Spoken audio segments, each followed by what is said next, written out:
I'm going to be honest. We had a different second date update ready to go, but we just got an email about 10 minutes ago that is very time sensitive, and we need to do it now. What? So what does that mean? Tara is on the phone. What's up, Tara? Guys, I know this isn't how this works, but you have got to help me get this f***ing ass out of my apartment right now. What? There's a mother ass in my apartment, and I need him to be gone. Wait, Tara- slow down. Tara- I don't know what's going on. Yeah, Tara literally just sent us an email about 10 minutes ago saying there's a dude at her apartment. She needs us to help get him out of there. So I don't even know if this is really a second date update or it's just us helping evict somebody. But Tara, why don't you just tell us what your email said first? I'm not even joking. I'm outside of my work right now because right the now there's a drunk ass on my couch, pukes all over my apartment. Oh my gosh. And I don't know how to get him out of my apartment. Okay, wait, slow down. Who is this guy? His name is Matthew, okay? And I met him on Facebook like a dumb.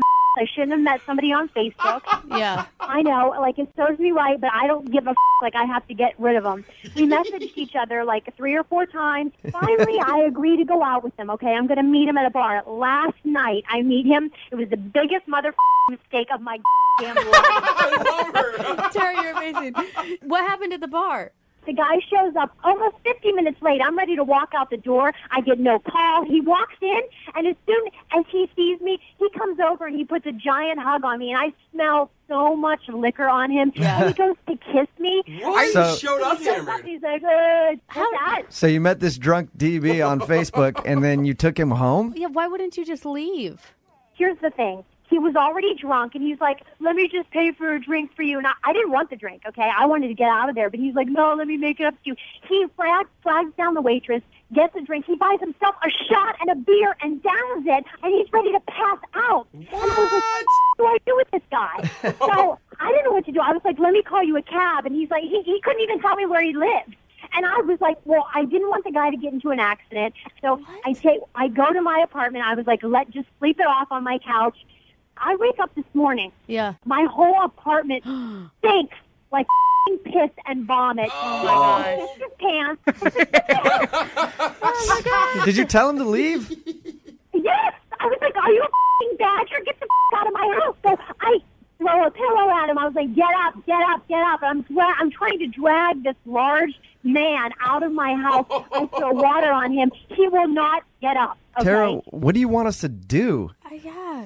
When we were on Facebook, one of the first conversations we had, he was like, one of the reasons that I thought, like, oh, yeah, I hit it off with this guy is because we were talking about your show. And he's like, yeah, I love Brooke and Jubal. I listen to them all the time. Oh, nice. I thought Jubal's hilarious. And I'm like, okay, so he loves Jubal. Maybe Jubal can get him the out of my apartment. I suppose I could try, but I don't know if gosh. you can be as convincing as she is, Yeah. though. Yeah. Do you think he's awake right now?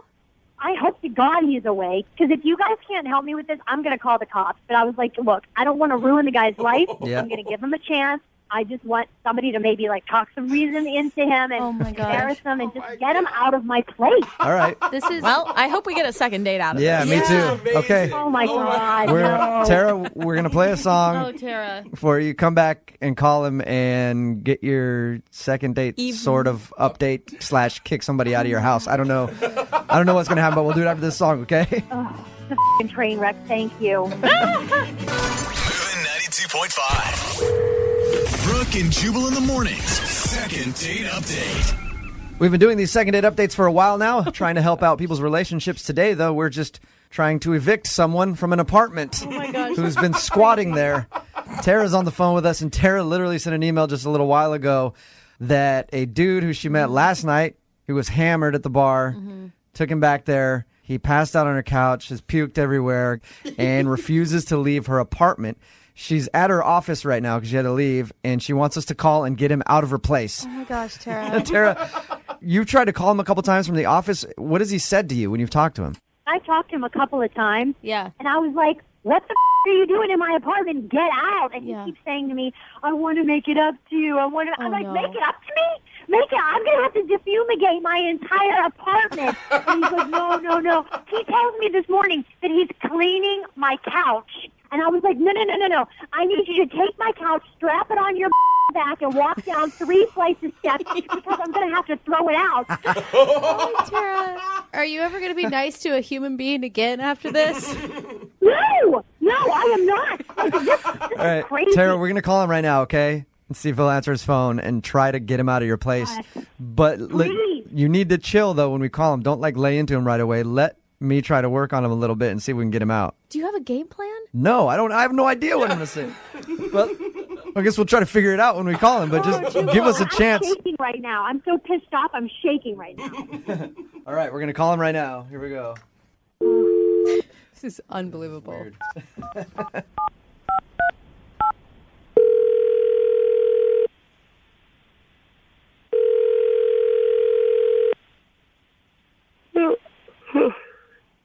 Hello? Can I speak to Matthew, please? Matthew? Yeah, Matthew.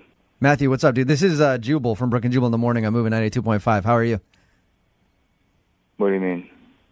This is Jubal from Brooke and Jubal in the morning. You. No. Hello? Oh my God. He doesn't even believe No, he you. doesn't. All right, let's try it again. Did you hear that, Tara? This guy's so bad. He's an idiot. No, he thinks it's one of his friends messing with him.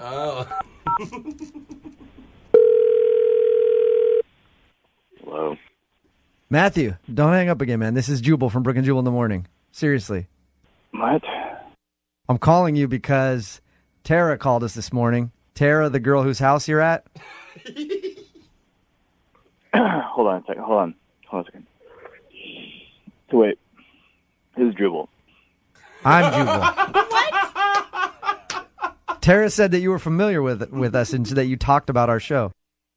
Why are you calling me? I'm calling you because Tara emailed us this morning and said, help, there's a guy in my house who won't get out. And so she wanted us to call you and ask you to leave. But I kind of think the date's going well for you. Oh, gosh. People do not say that. Wait. Tara called you guys? She said that she's been telling you to leave her place and you won't leave. Is that true? I mean, I'm not on her couch. I'm not, trying anything or anything. I'm just, Right. Yeah, and you're hungover, right? But Oh, my gosh. hasn't she talked to you and told you that she wants you to leave? I think she said she was getting breakfast on her way out when she was like, I'm going to go. No. She says she's called you from... Sure. I'm pretty sure she was like, I'm going to go grab some food. No. Matthew, you're squatting in her place, dude. She emailed us and said... No, I'm waiting for her to come back because we were gonna hang out today and see what happens, you know. Hey, I'm all for that. I think that you guys should hang out and get to know each other, but you might want to go home and shower first, maybe? I don't know. Yeah, I'm gonna find a... Get the out of my house! I'm gonna take a shower first. I knew it was going to come. Shower first. Is he still drunk? What? No showering! Get out of my house! Yeah, that's not Matt? Jubal anymore. Yeah, Matthew, that's Tara. She wants you out of her house, Hey, dude. what's up? What's up, Tara? Tara, what's up? Oh my God, are you stupid? No, I'm totally smart. I got drunk last night, but I mean, people get drunk, you know. Yeah, and people get out of your house. Get the out of my house. Do you understand that I need you to be gone? I'm not getting breakfast, you ass. Get out. Listen, what I'm gonna do right now is I'm gonna clean your apartment. No. Do listen, not clean my I'm gonna apartment. make Are you you dinner. listening to me? Yes, when you come Are home. you listening to me, When you Matthew?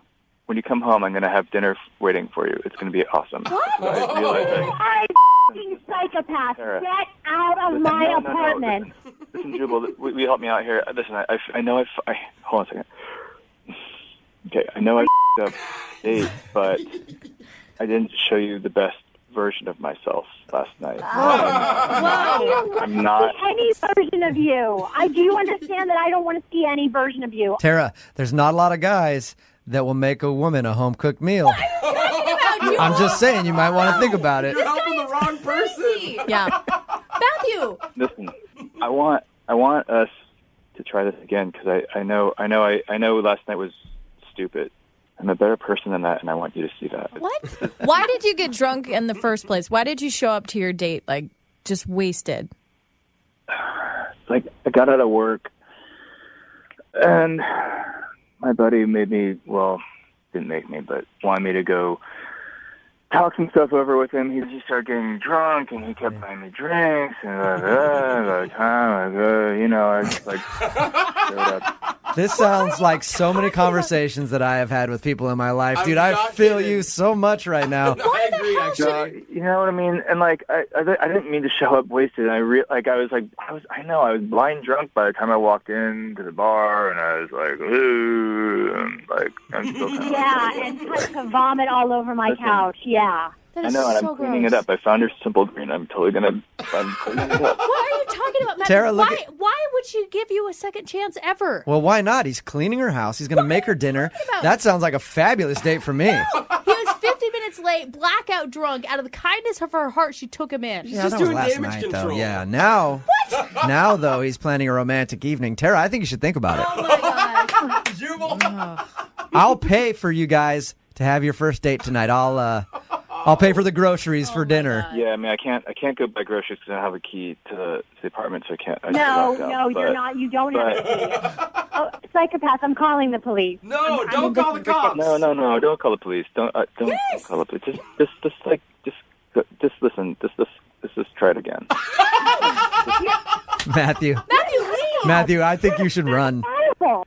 Matthew, Yeah. Matthew, I'm gonna be honest with you. I think you should probably get out of her house, dude, because I think she is about to call the cops. Yeah. I mean, I'll do whatever you want me. I mean, like, it's cool. It's cool. I mean, like, I'll leave it to you guys to decide. But No. I was hoping that you guys We, would help me out. we need to hear you leave. We need to hear the door shut. Oh, Thank you. I don't hear a door. all right. Yeah, no. All right, no. So you don't want me to clean it up? It's gonna be gross. when you No, come back. I don't want you to. Oh my God. Yeah, Matthew, You just don't get the memo, do you? You don't get it. Matthew, I'd say get out of the house and then just text her a lot and call her a lot after to try to set up your next date. my But God. don't be there. Sorry, Tara. Don't be there though. No, it's cool. Do you mind if I just jump in the shower real quick and No, okay, fine. Real Yeah, interesting, buddy. you're fine. I'm leaving. Okay, you're leaving, Matthew. You promise. Thank you. I promise. Okay, cool. He's leaving. You did it. I just want to say that love can't conquer all. I thought I was rooting for love on this one, but apparently not. At least we got him out of your house, Tara. I thank you for that, but you kind of were making it worse. So. Brooke and Jubal in the morning. This show is not sponsored by Tinder, you know, the dating app. Yeah. But I feel like because of the second date updates, they should probably sign on as a sponsor. You think? Since Tinder has erupted on the scene, we get so many emails for second date updates from people who have met off of Tinder. Just like today's second dater, Derek, who is on the phone. He met the girl that he wants us to call today on Tinder. What's up, dude? How are you? I'm good. How are you? Good. Tell us a little bit about the girl that you want us to call today. What is her name, first of all? Her name is Violet. Violet. Oh, All right. Violet. And what made you swipe right? She's adorable, gorgeous, really, and she's crazy quirky. Could tell that You all. can tell that off from her picture. She's crazy quirky. Yeah, and she I was had like, glasses on. Yeah, I think on Tinder, basically, whatever makes you swipe right is the fact that they are hot, and you thought, hey, maybe there's a chance that we'll swipe right too, and then we can both agree to But you, I meet mean, somewhere. You don't ever look at a picture and go, she has a great personality. Not on Tinder. She just looked really goofy in the picture, and it was different than all the other, like, when you put a bikini on and press my boobs Right. together pictures. You still swiped right on those, but this one you swiped right on because you felt like she was going to be funny. So anyway, she obviously liked your picture too, and then you guys started talking. How long did you talk before you actually met up? We chatted on Tinder for like a day and a half, and then we texted each other for a couple of days, and then we decided to actually meet up downtown for dinner. and Okay. had you gone on a Tinder date like this before? Or is this new territory? I had made plans that had fallen through, and then I went on one coffee date, but I'd never actually committed to the full dinner date yet, no. All right, and obviously you're on the phone for a second date update, so you must have liked her a lot. I did, yeah. She, like I said, great personality. She's hilarious. She is studying to be a nurse right now, and my mom is actually a nurse. So I know this sounds really weird, but I saw a lot of similarities between them. Oh, Okay. You don't Hey. have like a creepy love for your mom, No. though, right? Well, that's what they always say. is- Everybody ends up with their parent. They always say that you want to find somebody like your mom, Mm-hmm. right? Which Yeah. has been hard for me because nobody out there kisses like my mom. Oh. Nobody. It's difficult. So you had a lot of similarities between her and your mom. Obviously, you're a big fan of your mom, so you were a big fan of her too. Now, did anything happen on the date? Anything that you can think of as a reason that you'd be getting blown off? I mean, I keep replaying it over and over, but, like, dinner went awesome. Mm-hmm. We even got coffee afterwards because we still wanted to talk to each other, and we even had a second date. A couple days after that, we walked around downtown together, different bookstores and little shops and things. And Oh, so you guys have hung out a couple times. yeah, and then we texted the day after that, and then, boom, just nothing. I haven't heard anything from her. So the last time you hung out, how did you end things? Well, I took her back to her apartment, and we said goodbye. We actually kissed. Uh-huh. It was the first kiss? Yeah. And she even texted me afterwards, said, like, I had a really great time today. And we texted a couple times after that, and then it's been about 5 days now, and I haven't heard anything. What's your theory as to why she's not getting back to you? I have no idea. I mean, I kind of have, like, a creeping suspicion that a girl like her maybe has, a couple Tinder dates lined up at a time. And she has other options. Yeah, and then maybe I was not the option she wanted to go with, or I don't know. When you meet somebody off of an app like Tinder, it's primarily a hookup app. Some people meet dates off it, but it's primarily that's what it's used for. So if I met somebody off that, I'd be thinking the same thing. So that's what you feel like might be going on? Kind of, I guess, but she never really seemed too, like, preoccupied or anything, so I have no idea. Yeah, that's what I was going to ask you. I was going to ask you if she did anything to make you think that, or that's just what you're assuming. I mean, she was on her phone a lot, but no more than anyone else our age, so... And hopefully you stayed away from the comparisons to your mom on the first date, right? Oh, yes. Lydia says that, and it sounds like a ridiculous question, but trust me, with as many second date updates we've done, it's not. You didn't sit there and harp about how she's just like your mom, because that could... call her mommy. Yeah, that could scare people. Call her mommy. Tell me you did not do that. No, I mean, I didn't call her mommy or anything. Okay. That's good. All right, well, we'll play a song, come back, call her, and get your second date update. Perfect. All right, hang on, man. Moving 92.5. Brooke and Jubal in the mornings. Second date update. I've been speculating on what could have gone wrong on Derek's date. Derek is on the phone with us right now for a second date update. He went out with a girl named Violet. They met off of Tinder. They actually hung out a few times, but now she's not calling him back, and he can't think of any reason why. Nothing weird happened, no strange conversations, nothing. Derek, here's what I think you did wrong on your date. You ready? Okay. I think that the fact that you haven't made a move to try to hook up with her has made her go away. Because you met her off of Tinder, and if you meet anybody off of Tinder, you're supposed to have sex with them in the first 5 minutes of meeting them. Is that the time limit? Yeah, and you hung out with her like twice without even really doing anything. You kissed once, but that's it. Do you think that maybe you screwed yourself by trying to be a gentleman? I mean, I guess that's a possibility. I don't know. I didn't think she was that type of girl, but I mean, I guess that could be it. Just goes to show you need to change your way of thinking, Derek. Every girl is that type of girl from now on. All right, whenever you go out. All right, man. I'm about to dial the phone number right now, see if we can get her on the phone, get your second date update. Cool. Thank you guys so much. Okay, here we go. I'm going to dial the phone number right now.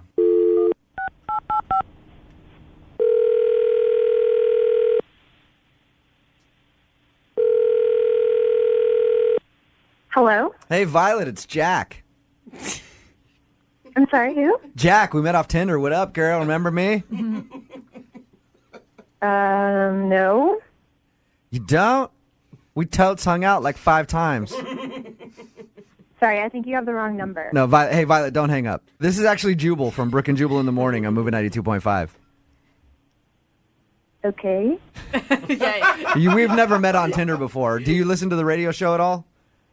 I mean, I've heard of it. You've heard of it. Okay. You recently went out with one of our listeners, and now you're not calling him back, and he likes you a lot and would love to see you again.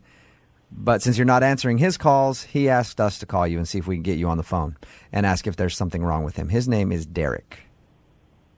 Okay. You remember meeting Derek off of Tinder? Yeah. Derek says he's been trying to get a hold of you for a little while after you guys hung out a few times. Do you not like Derek? Well, he's a liar, and I really don't deal with liars. Oh. What do you mean that he's a liar? Everyone I meet on Tinder is a liar. And I really don't have time for guys like that. Do you mind telling us what you think I don't mean to say what you think because that assumes that he didn't lie. Do you mind telling us what he lied about? Well, Derek told me he had Seahawk tickets, and that he was going to take me to the next game.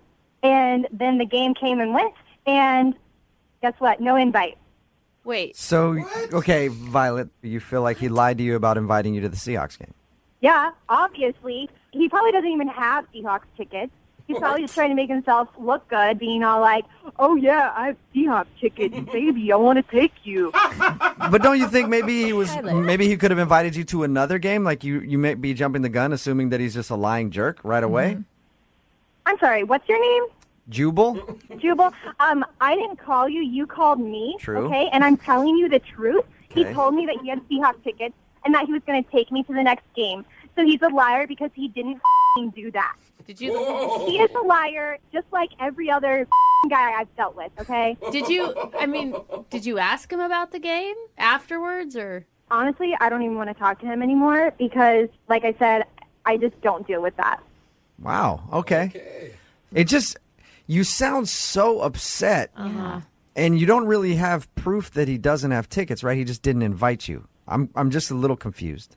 Okay, what don't you understand about the fact that he told me he was going to take me somewhere and then he never invited me? That's the lie. Got Are it. you bringing All right. on- Thank you, Violet. Thank you for explaining it to me that way. I do understand now. And I agree.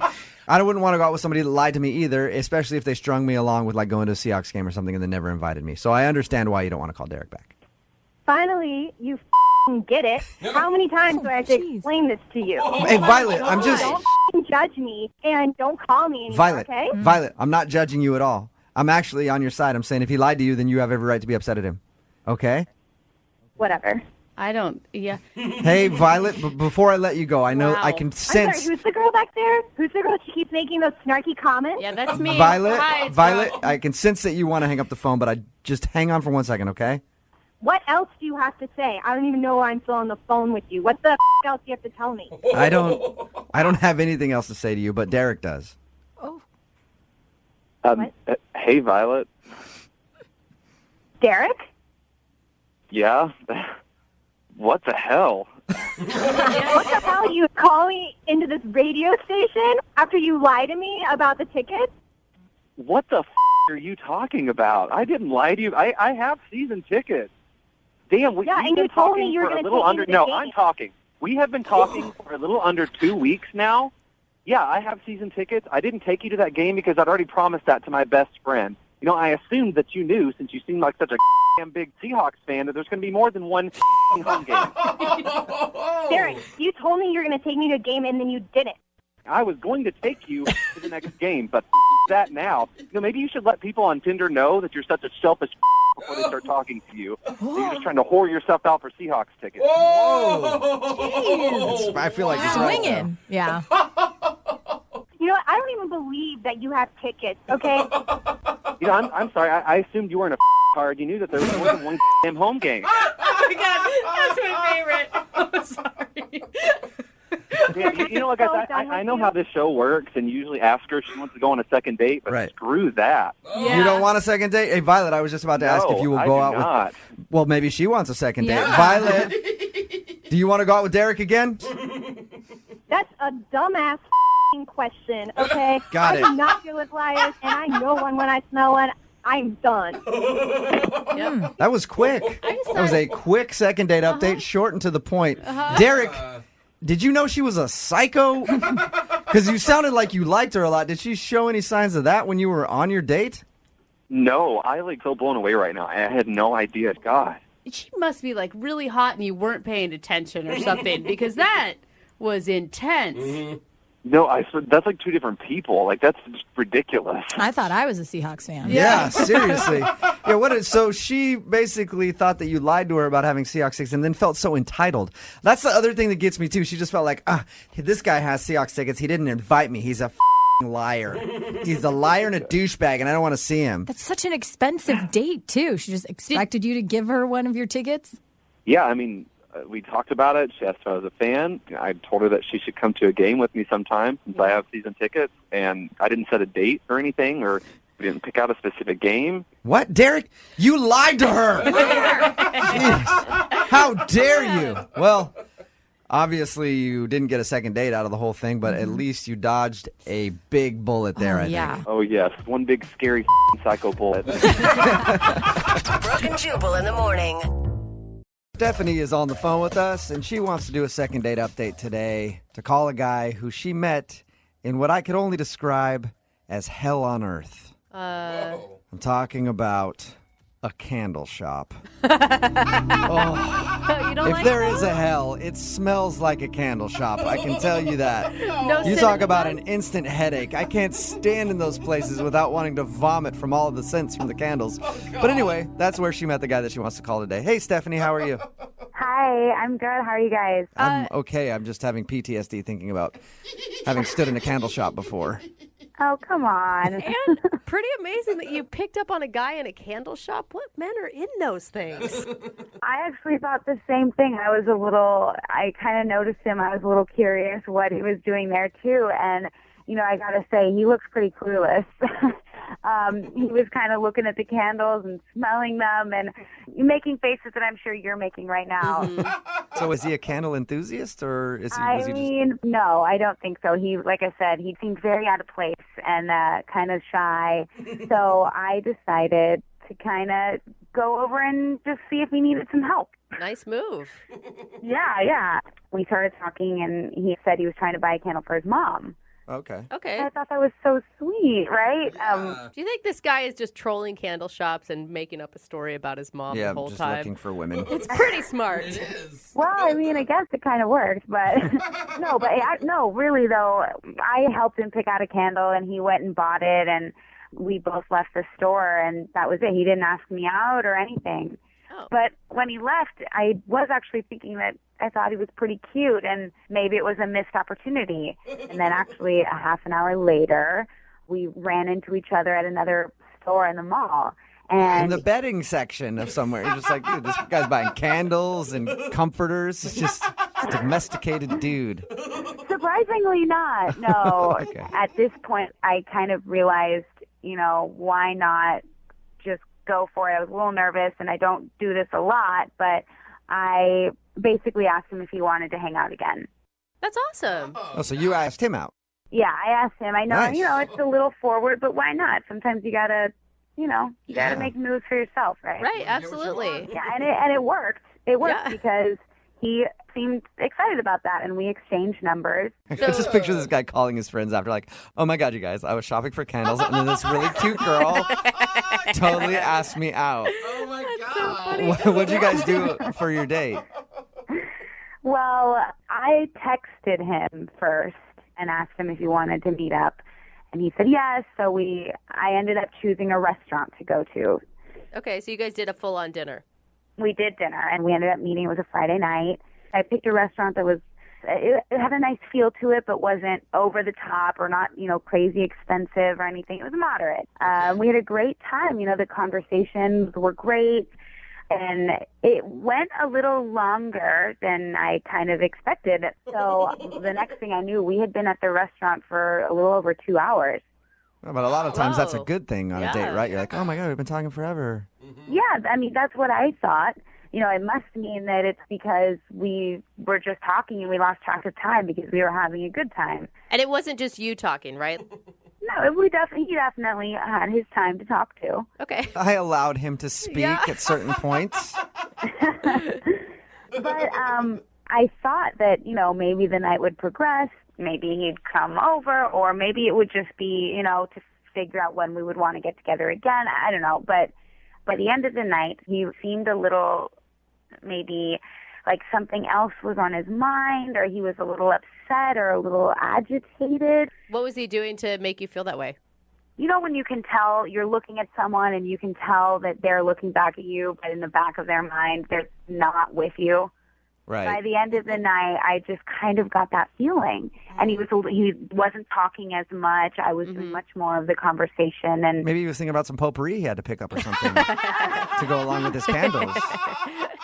no, I don't know. He kind of left it at that. And by that time, we were pretty much done with dinner. We said goodbye. We hugged, and that was it. And he made no mention of seeing you again. No, honestly, I expected to maybe get a text from him. If not that night, then at least maybe the next day. But now it's been a while, and I haven't heard from him even once. No candle recommendations from him? No candles. Nothing. No. Interesting. All right, well, we'll play a song, come back, call him, and get your second date update, all right? Okay, thanks. Okay, hang on. Moving 92.5. Brooke and Jubal in the mornings. Second date update. If you're just tuning in for today's second date update, Stephanie is on the phone with us, and today she wants to call a guy that she met in what I like to refer to as the land of the zombie boyfriends. Talking a candle shop. Candle shops, craft stores, Target on a Sunday afternoon. You see nothing but just dead-eyed boyfriends following their girlfriends around, waiting for death's sweet release. It's one of the worst places you could ever possibly be. Oh my God, that's such an accurate description. But this guy actually doesn't have a girlfriend. He was just shopping for a candle for his mom, and they struck up a conversation, and she ended up asking him out. They went out to dinner, had some decent conversations. She says at the end of the date, he seemed a little distant, gave her a hug, and then walked out of her life forever. She hasn't heard a word from him. Are you ready to give him a call, Stephanie? Yeah, let's do it. And you really want to go out with this guy again? I do. You know, that I really felt like we had an instant connection, and I really couldn't tell you why he hasn't responded. It's very strange to me. Okay. You want to date this guy so that you can make him your boyfriend, and then you can drag him to the candle store. And then he can buy candles for me. Yeah, see, look You'll be at dragging her. Yeah. Candle Man. All right, here we go. I'm going to dial this phone number right now.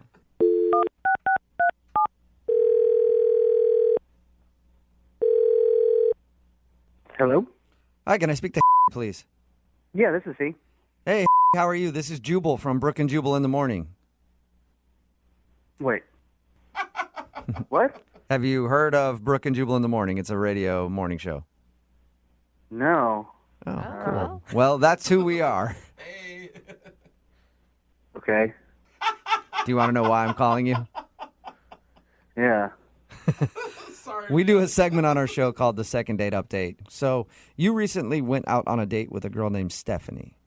And Stephanie said she had a great time and then emailed us because you haven't been responding to her phone calls or text messages. So I said, hey, let's get on the phone and find out why he doesn't like you. Oh, no. Do you have a few minutes to talk to us about your date with Stephanie? He's shocked. I guess, but I'd rather not. And you are an honest person, aren't you? You can just give us a little bit of information. She's just really confused. Can you just tell her that I made a mistake and I'm really sorry? What kind of mistake did you make? Buy the wrong candle at the candle store? She told us about how you guys met. Okay, I'll talk to you, but you have to promise to not use my name. Whoa. Okay, Oh. I promise you we will beep out your name. Okay.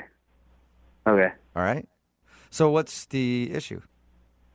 Did you even like her? Yeah, she was cool. Okay. I like the pause before you said cool. It's like, she's, I think, okay. Yeah, no. No? No. Oh, she was cool. This is my bad. This is my fault. It's not hers. Well, that's Okay, good so news. she didn't do anything wrong. No. I did something wrong, and she's great.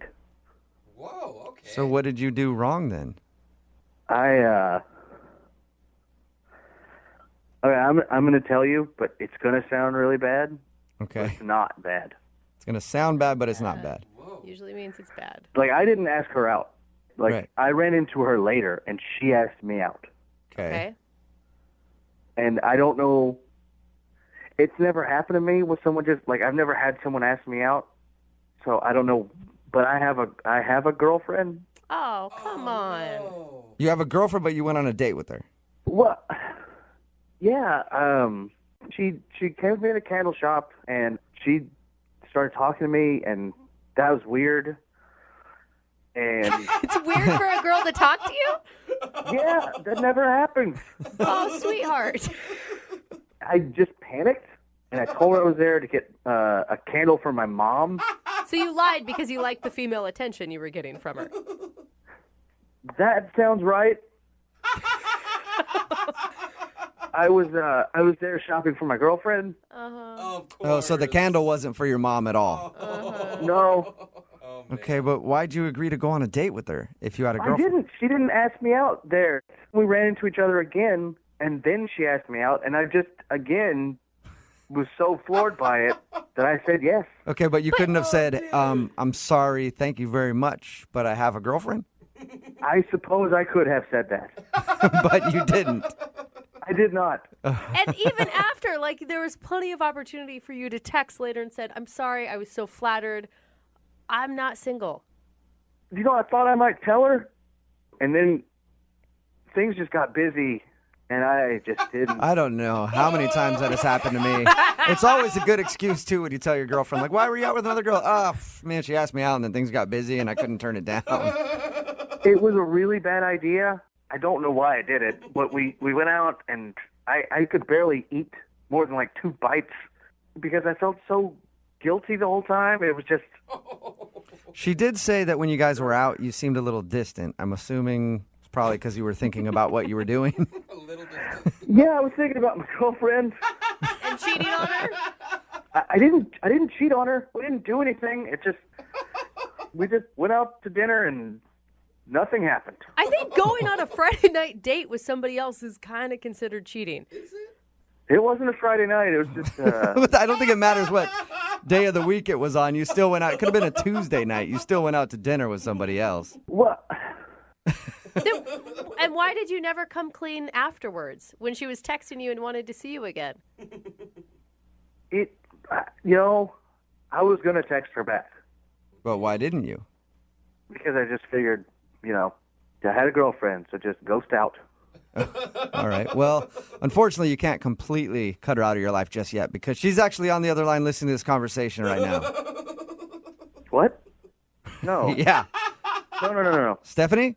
Are you serious right now? You're in a What were you thinking? I'm bored. sorry. I don't even know what to say. It's my fault. It is not your fault. I'm so sorry. I don't care. You went out to dinner with me. That's a date. You didn't even think about how it would make me feel? Nope. No, I'm sorry. He's honest. Oh, my gosh. You didn't think about anything. Yeah, no. I just said yes to the date and then went out and realized, oops, I made a mistake. Boy, I wouldn't do that again. I am so sorry. You were great. Wow. You were cool. You were cool. Somebody really should date you. How dare you? If I was single, man, you're great. Is there any chance of you being single? How long have you been in your relationship that you're in? 3 years. Wow. That is a long And is this the first? Wow, I feel sorry for her. Is this the first time you've been out with another woman since you've been in your 3-year relationship? This was the first time a woman's ever asked me out. So I said yes for some reason. No idea why I said That's yes. the answer you have to Yeah, say. I mean, I kind of feel you a little bit, but you still should have told her you have a girlfriend. Do you, want out of your relationship and you're just trying to look for a way to end it? No, and honestly, going out with her made me realize how much I love my girlfriend, even more. Oh, come on. I'm sorry. You hear that, Stephanie? You helped save a relationship, I think. Oh, my God. Yeah. Is Well- there any signs that he had a girlfriend, at all? No. You should have known when he was in a candle shop right off the bat. You should have never talked to him. I guess I can't trust men anymore, ever. No. Just dudes in candle shops. Can never trust them. I would love to ask you if you'll go on a second date with Stephanie. We'll pay for it. No. A second, are you really? No. I'm thank asking, you. not you, Stephanie. Yes. Deborah, you were great. If I was single, holy man, I would so go out on a date with you, but still not, Wow. Wow. So no second date. Are you going to tell your girlfriend about this? though. Yeah. Yeah, right. Come on. You're a better liar than that. Brooke and Jubal's second date update. You know how the old saying goes, don't dip your wiener in the company pen holders. Nope. Nobody puts wiener in that saying. Don't give your wiener to a coworker. No, it's don't dip your pen in the company In the ink. company... Wiener. Oh, ink. That's weird. I don't know. I'm the weird one. Am I saying it wrong? I don't know. Anyway, Julian is on the phone today for a second date update. His email said that he met the girl who he wants to call today at work. So I'm guessing it's a coworker or something. Julian, how you doing? I'm good. How are you guys? Good. So you're trying to dip your wiener in the penny, Oh, right, enough. right? Is that what this is about? No, it's not at all. Okay. Thank God, Tell us a little Julian. bit about the girl that you want to call today. She's a coworker?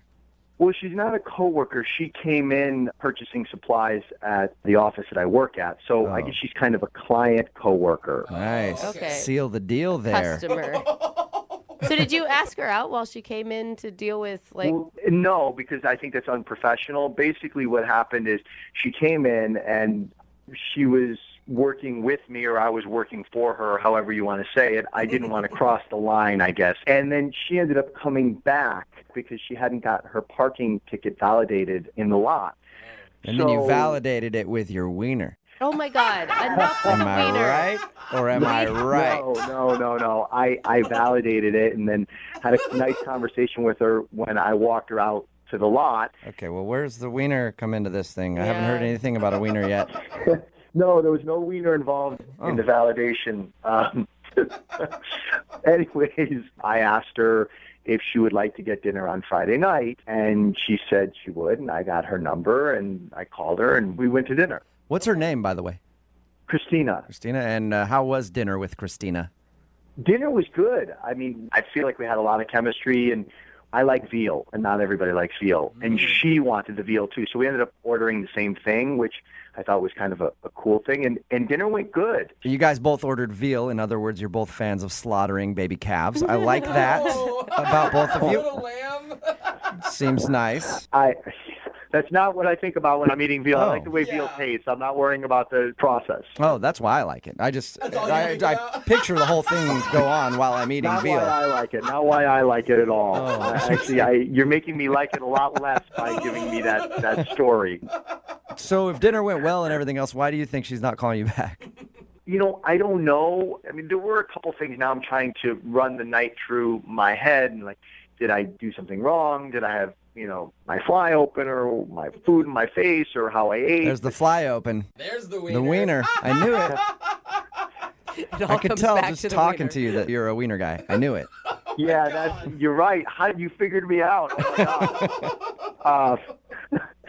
But realistically, the only things that I think that could have possibly not gone well, I did have to take a work call, which I don't like to have to take work calls if I'm on a date, but I was expecting a client to call, so I had to walk away. Did you tell her at the beginning of the night that was going to happen? I did not tell her that I was expecting a call, but when I got back, I said, hey, this was an important job call. I had to take it. Well, And did you leave her stranded by herself for like a half an hour while you were on some conference call or something? Well, no, I stayed at the table for a minute and then walked away, but it was no more than 15 minutes long. I mean, and she had an appetizer and some wine, so... Okay, so it wasn't. I have a hard time thinking that would be the reason not to call you back if you're like, hey, sorry, it's an important work call. Yeah, me too. And then the only other thing, I'll be honest with you, I'm not going to say the restaurant, but veal is a particular type of food, and if you like veal, you like veal. But I thought that it was okay, and I kind of was like, oh, how's your veal? And she's like, oh, it's great, blah, blah, blah. And I was like, oh, she's asked me, and I was like, it's all right, it's okay. And maybe, I don't know, maybe she thought I was being hypercritical or a snob about the food, but I wasn't. I was just giving my honest opinion. Honestly, I think both would be a red flag for me. Like, obviously, if a guy's taking a call in the middle of a Friday night date, he's going to be putting work in front of me our entire relationship. Wow. I mean, That's how girls think. I'm huh? just saying, like... Wait. But first off, you have to understand, she's in the same business. She knows that I'm in sales. Yeah, but she wasn't taking a call during the dinner. Because she's a buyer. She's not a seller. She's not as important as I am. I see. My bad. So how did... No, she understands that sales, there are other time zones, there's other people that are working at different hours, where when you're buying, you're not as... I don't want to say in demand, but sometimes you have to answer the phone when you're selling, because if you don't, you lose out on the sale, then you lose out on money, and then you can't afford the dinner. I think a red flag would be taking your wiener out at the dinner table, like you said you did earlier. Okay, for the record, I didn't take out my wiener for any portion of the date, not during dinner or after or anything. All right. So when we call her and ask why she's not calling you back, She's not going to say that, I'm Okay. sure. All right. How did everything end with her? You know, I kind of went in for a kiss, and I kind of got more of a handshake, hug kind of thing. But it was a first date, so Was it awkward? I don't think it was awkward. It was. It wasn't like I was like an inch from her lips, and she, stuck her hand to me. It was, I was kind of coming in, kind of to like hug, kiss, and she kind of put her hand up a little bit. So it was. That's all. So she shut you down. No, it wasn't a shutdown. It was just. That wasn't a shutdown. Sure sounds like a shutdown to me. If you go for a kiss and you get a handshake. Have you heard anything from her since your date? No, I called her once, and I've texted her 3 times. Okay. Well, we'll play a song, come back, call her, and get your second date update, all right? Okay, great. Thanks. Okay, hang on. Moving 92.5. Brooke and Jubal in the mornings. Second date update. Julian is on the phone with us, and today he wants to call a girl named Christina. And Julian claims that he wasn't shut down at the end of the date when he went in for a kiss and she shook his hand instead. He still says that wasn't him getting shut down. But in my definition of me getting shut down, that is probably the best way to describe it. Listen, I didn't get shut down. I went in for a kiss. You know what? It was a professional date. It was a work thing, so it wasn't appropriate. I understand. But I didn't get shut down. Either way, I think you got shut down. Yeah. All right, well, we're going to get her on the phone and see why she's not calling you back. Here we go. Dial the phone number right now.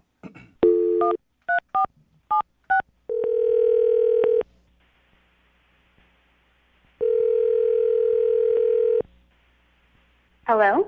Hi, can I speak to Christina, please? Yeah, this is she. Christina, how are you? This is Jubal from Brooke and Jubal in the Morning. Who is this? Jubal from Brooke and Jubal in the Morning, the radio show? Okay. Why are you calling me? What is this? I'm calling you because one of our listeners asked if I could get you on the phone to ask you a few questions. Okay, that's really weird. It's a segment we do on our show called the Second Date Update. So you recently went out on a date with a dude named Julian. Okay. And Julian emailed us and said that you haven't been responding to any of his text messages or phone calls. So he thought maybe we could get you on the phone and find out why you're not calling Julian back. All right. He told us how you met. You're like a client where he works, and he asked you out, and he said you guys went out to dinner and had a pretty fun time. That's what he told you. Yes. Good time?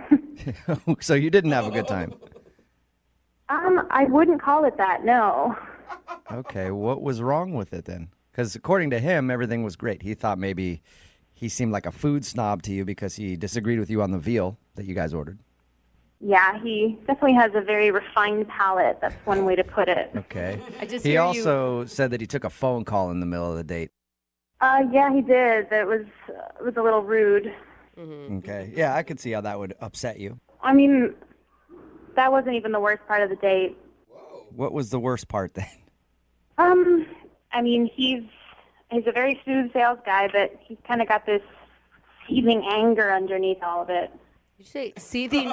He was seething anger underneath his charismatic salesman personality? I mean, yeah, that's literally the best adjective I can pick to describe it, seething anger. What happened? Because when he described the date to us, he didn't say anything about anger or being pissed off. Right? He's a very, very picky person and a very shallow person and quite rude, actually. What did he do? I mean, for example, he was super picky about the wine. I ordered red wine, and it was brought to me, I guess, in a white wine glass, and he got extremely upset, and he turned it away and made them bring it back. Oh, Is he okay. one of those a-holes at the restaurant that, like, acts like he owns the place when he's somewhere and that nothing's good enough for him? Yeah, pretty much exactly. Like, he went to the bathroom, and when he came back, he was in this huge huff, and he said, there's no more f***ing paper towels in the bathroom. This is a fancy restaurant and an establishment, and people should be refilling these paper towels. And he was going on and on about this tiny insignificant thing that... How dare they? Oh, my gosh. It is I annoying know. when they don't have paper towels. I will say that. But I don't know if I'd ever get that pissed off about it. It's not angry. It's annoying. It happens. Yeah. The absolute worst part of the entire night, that paper towel thing wasn't even it. I mean, he completely dressed down the waiter and just disrespected him when we were leaving. And as he's leaving, he says, I paid $40 for a piece of veal I wouldn't feed to my dead grandmother. He goes on and he says, oh, you're lucky I don't come back and burn this place down to the ground. And I was like... Did I hear you correctly? He threatened to burn the place down? He did. He threatened to burn it to the ground. He said that to the waiter? I'm 100% serious. That was the comment of the night. I've complained to restaurants before, but I've never threatened to burn them down. Kill everyone Yeah, here. I will destroy this place. Did he realize what he was saying, or did he act like this is just normal banter at a restaurant? No, he knew exactly what he was saying. When we were leaving the restaurant, he turned to me, and then his attitude completely changed, and he made it sound like I had been suffering, and I was the victim, and that everything was absolutely horrible, and... You know, it was things I didn't really care. It was so insignificant. In his mind, he must have been standing up for you. Yeah, I really want him to stand up for me and burn down the restaurant we were eating at. You know, some girls would be thankful for that. Some girls would be like, what a man. Chivalry is Yes, he's a true gentleman. He threatened to burn down a restaurant in my honor. I know, it was really ridiculous. So, I mean, I said goodnight, and I'm going to leave it at that. That's understandable, Yeah, I guess. I'd want to get out of there Yeah. as soon as possible. Threats of arson on a first date usually aren't a good thing. I don't want to talk to that ass ever again. Well, that's a shame because he's actually on the other line listening and wants to talk to you. Are you serious? Yes, I am. Hey, Christina, I wasn't angry. I was standing up for you. I was standing up for having good service at a restaurant. I mean, I work hard for my money. And you know what? The service sucked and the food sucked and there was no paper towels. What kind of place doesn't have paper towels? You have to wash your hands to go eat, and they don't want you to dry your hands. I mean, right? I'm not going to not wash my hands. If I looked, I saw there was no paper towels, and now I'm like, I'm going to wipe it on my pants, and I'm going to walk out, and it's going to look like my pants are wet. So I couldn't even impress you with that. I was like, I wasn't angry. I was being chivalry. I mean, I was defending you. You threatened to burn the place down. I mean, how is that chivalrous? That's just threatening. Okay.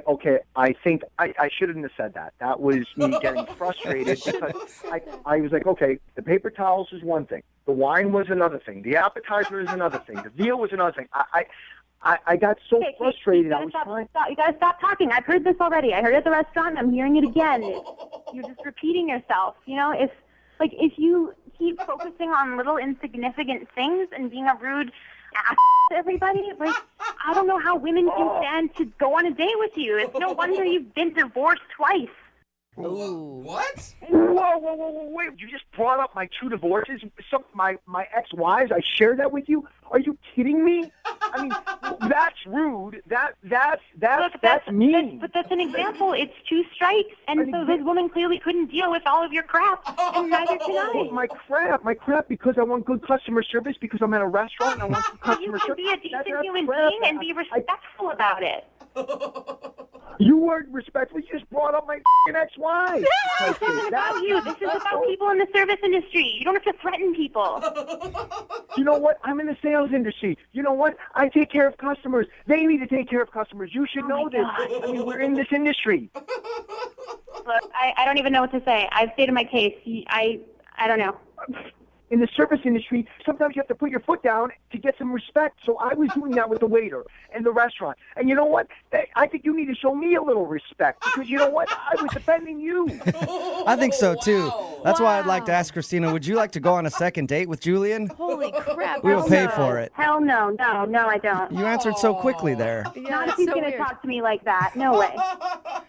Julian, Are you sure? I mean, I could find you guys a great restaurant that Julian could burn down. I'm going to pass on that.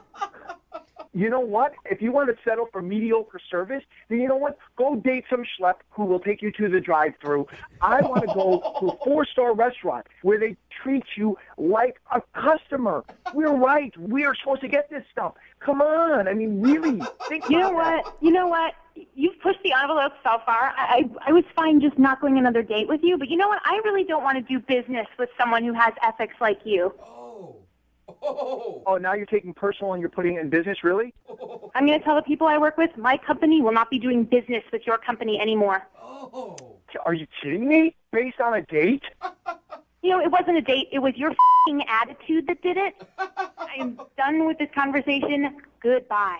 Oh. Wow. Oh my God. Julian, Whoa, what just happened? you didn't get a second date, and I think you might be losing your job soon, too, over this. Because I want customer service? Well, I think it's because you threatened to burn the place people. down. Yeah, you're a total douchebag about it. I apologize for the burning the place down. I mean, that was, it was one bad thing after another, and it pushed me beyond. But I mean, the rest of the stuff was all customer service. No paper towels, slow service, bad food, wrong glasses. We know the list, man. Brooke and Jubal in the morning. Text in at 78592 says, I like how his whole attitude changed when she said she didn't want to do business with him anymore. We're talking about today's second date update. If you missed it, Stu Julian wanted to call Christina. They actually work together. Their companies do. And he went out with Christina. She said she wasn't calling him back because he got a little aggressive the whole night. He was very picky about the wine, angry that they were out of paper towels in the bathroom, which I support him for completely. He even screamed at a waiter because he said he paid $40 for veal that he wouldn't feed to his dead grandma. Oh, Gosh, that says a lot because I feed a lot of veal to my dead I grandma. know. And the thing about dead grandmas, they don't complain very much. No, they just kind of eat the veal. I know. That says a lot. God. Anyway, he also threatened to come back to the restaurant and burn it to the ground. He was so mad. He sounds like a really reasonable guy, you guys. Real level-headed. Yeah. Who wouldn't want to date this guy? Yes, there's no red flags there. What's her problem? He claimed that his behavior was just defending Christina, saying that she deserved a good 4-star meal. He was going to burn the place down in her honor, I guess. What a prince. I mean, Anyway. there's romance written right there. I think there's a movie like that goes like that. Said no to a second date. And she also said that her company won't do business with him anymore. Yeah. Well, looks like that's a company that's about to get burned to the ground. So hopefully they have some insurance. Remember, if you want to do a second date update, just email the show. We will call the person who didn't call you back. Brooke and Jubal's second date update. A common argument that couples get in is usually over directions. Happens a lot. It can make it even more stressful if you're trying to figure out those directions, and there could be a serial killer following you. Or a madman with a chainsaw who wants to cut you in half. It can make it very stressful, and nobody knows that better than Matthew right now, who's on the phone for a second date update. Matthew, how are you? Yeah, I'm good.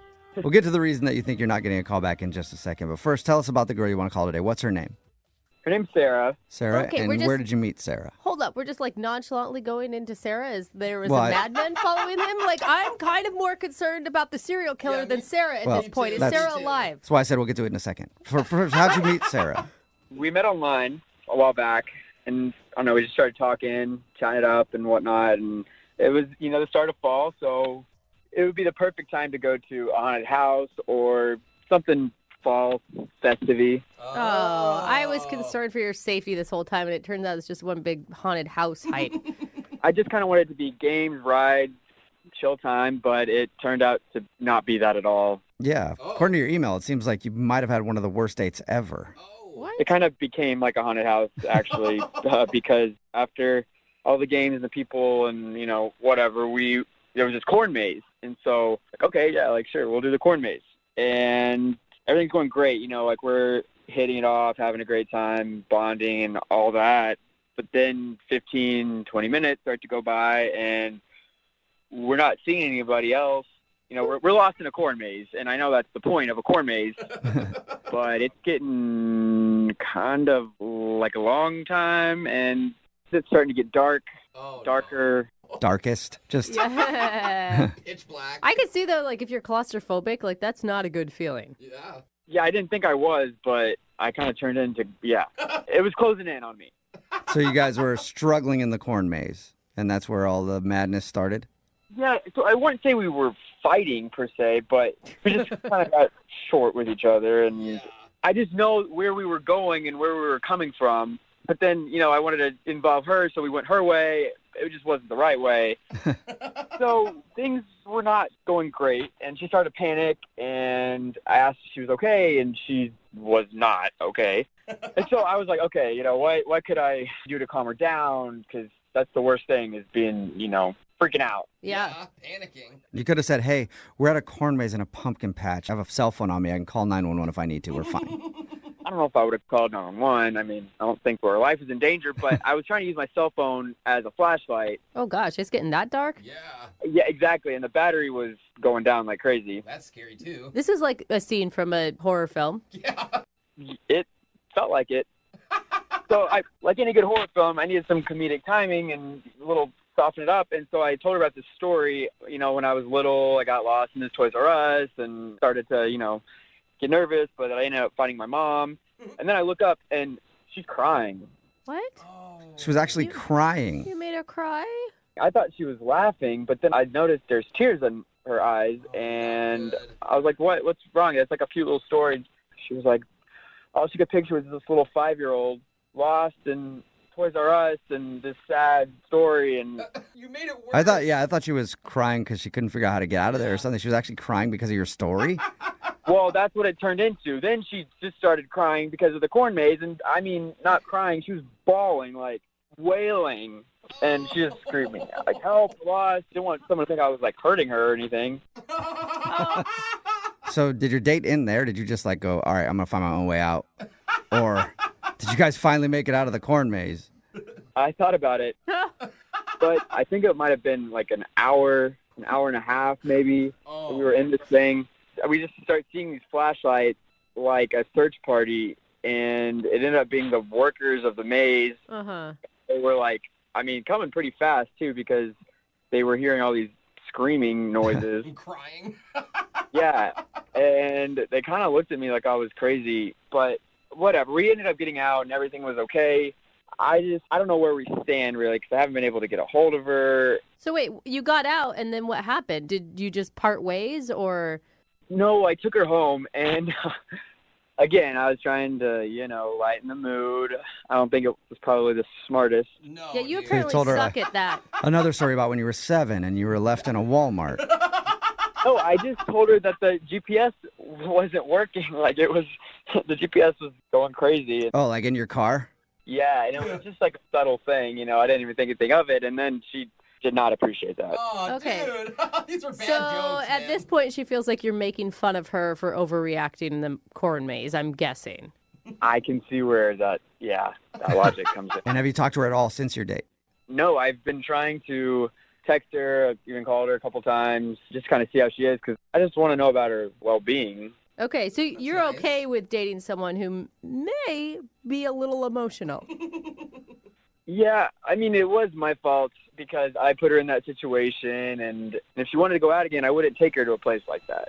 So, Okay. Okay. All right. Learn. Yeah, big lesson learned. All right. Well, we'll play a song and then come back and call her and get your second date update, okay? all right. All right, hang on. Moving 92.5. Brooke and Jubal in the mornings. Second date update. What are some of the scariest things in life? Probably sharks. Yeah, those are Well, pretty most scary. likely sharks. And then there's the corn maze. Right from there to the... Okay. Yeah, those are probably the two scariest things. That's it. Or what if there's a shark in a corn maze? It's impossible. That would be hard. horrible. Also, a great new movie that should come out. Oh, really? They had Sharknado. Why not Shark in a Corn Maze? Yeah. Anybody called Sarah Michelle Gellar about that one? I'm sure she's got a clear schedule for it. I mean, you put Anyway. this theme song behind it, and I'm already frightened. We'll work on that after the second date update. But right now, Matthew is on the phone, and he wants to call a girl named Sarah. That's what they did on their first date. They went out to a place that had a corn maze, and things got bad because they got lost in the corn maze. Eventually, she was crying because she just wanted to get out of there. Yeah. They were finally found by the staff. They got out.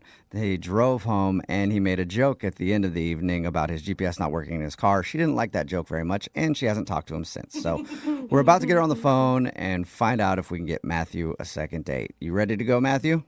Yep. Okay, All right. I just, hope she wasn't actually crying because she was scared she was going to be stuck with you forever.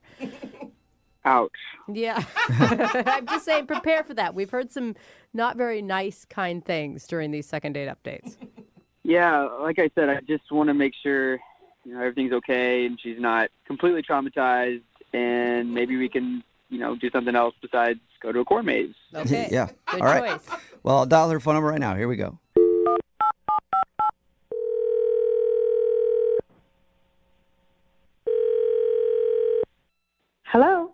Hi, can I speak to Sarah, please? This is she. Sarah, how are you? This is Jubal from Brooke and Jubal in the Morning.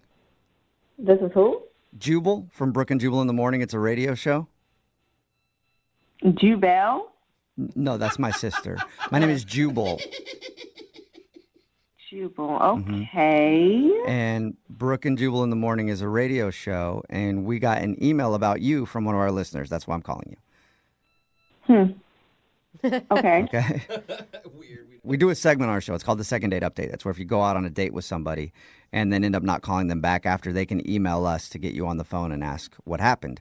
And Matthew, the guy that you went out with to a corn maze recently. Oh, God. Really? He emailed us because he says he's been trying to get a hold of you, but you're not calling him back. Well, that would be correct. Now, wait, is that reaction because of him or because of how terribly the date ended? I don't know. All I can say is, I don't know. Okay. It just wasn't a good experience, so I'll just leave it at that. I mean, I don't think he meant for you guys to get stuck in the corn maze and for things to get that bad. Yeah, but,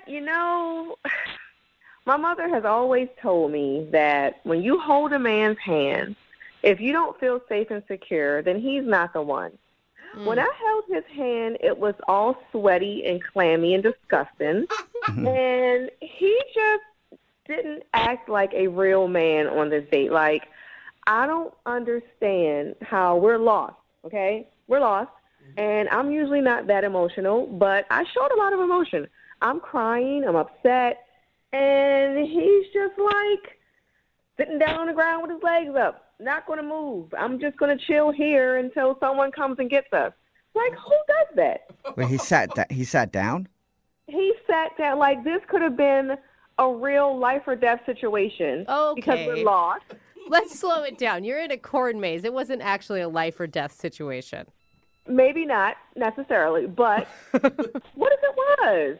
It's a test. You just sit down on the ground and throw your legs up in the air and like, oh, well, I don't know what to do. Well, I will say to his defense, if you're ever lost in the woods somewhere, you're told to stay put. Like, oftentimes going further is just going to get you into more trouble. Okay, listen, I'm sorry. I don't know your name Yeah. or whatever, but this is not the woods, hon. It's the corn maze. It literally goes in circles. I mean, how much lost could we have gotten? And I'm just like scared out of my mind.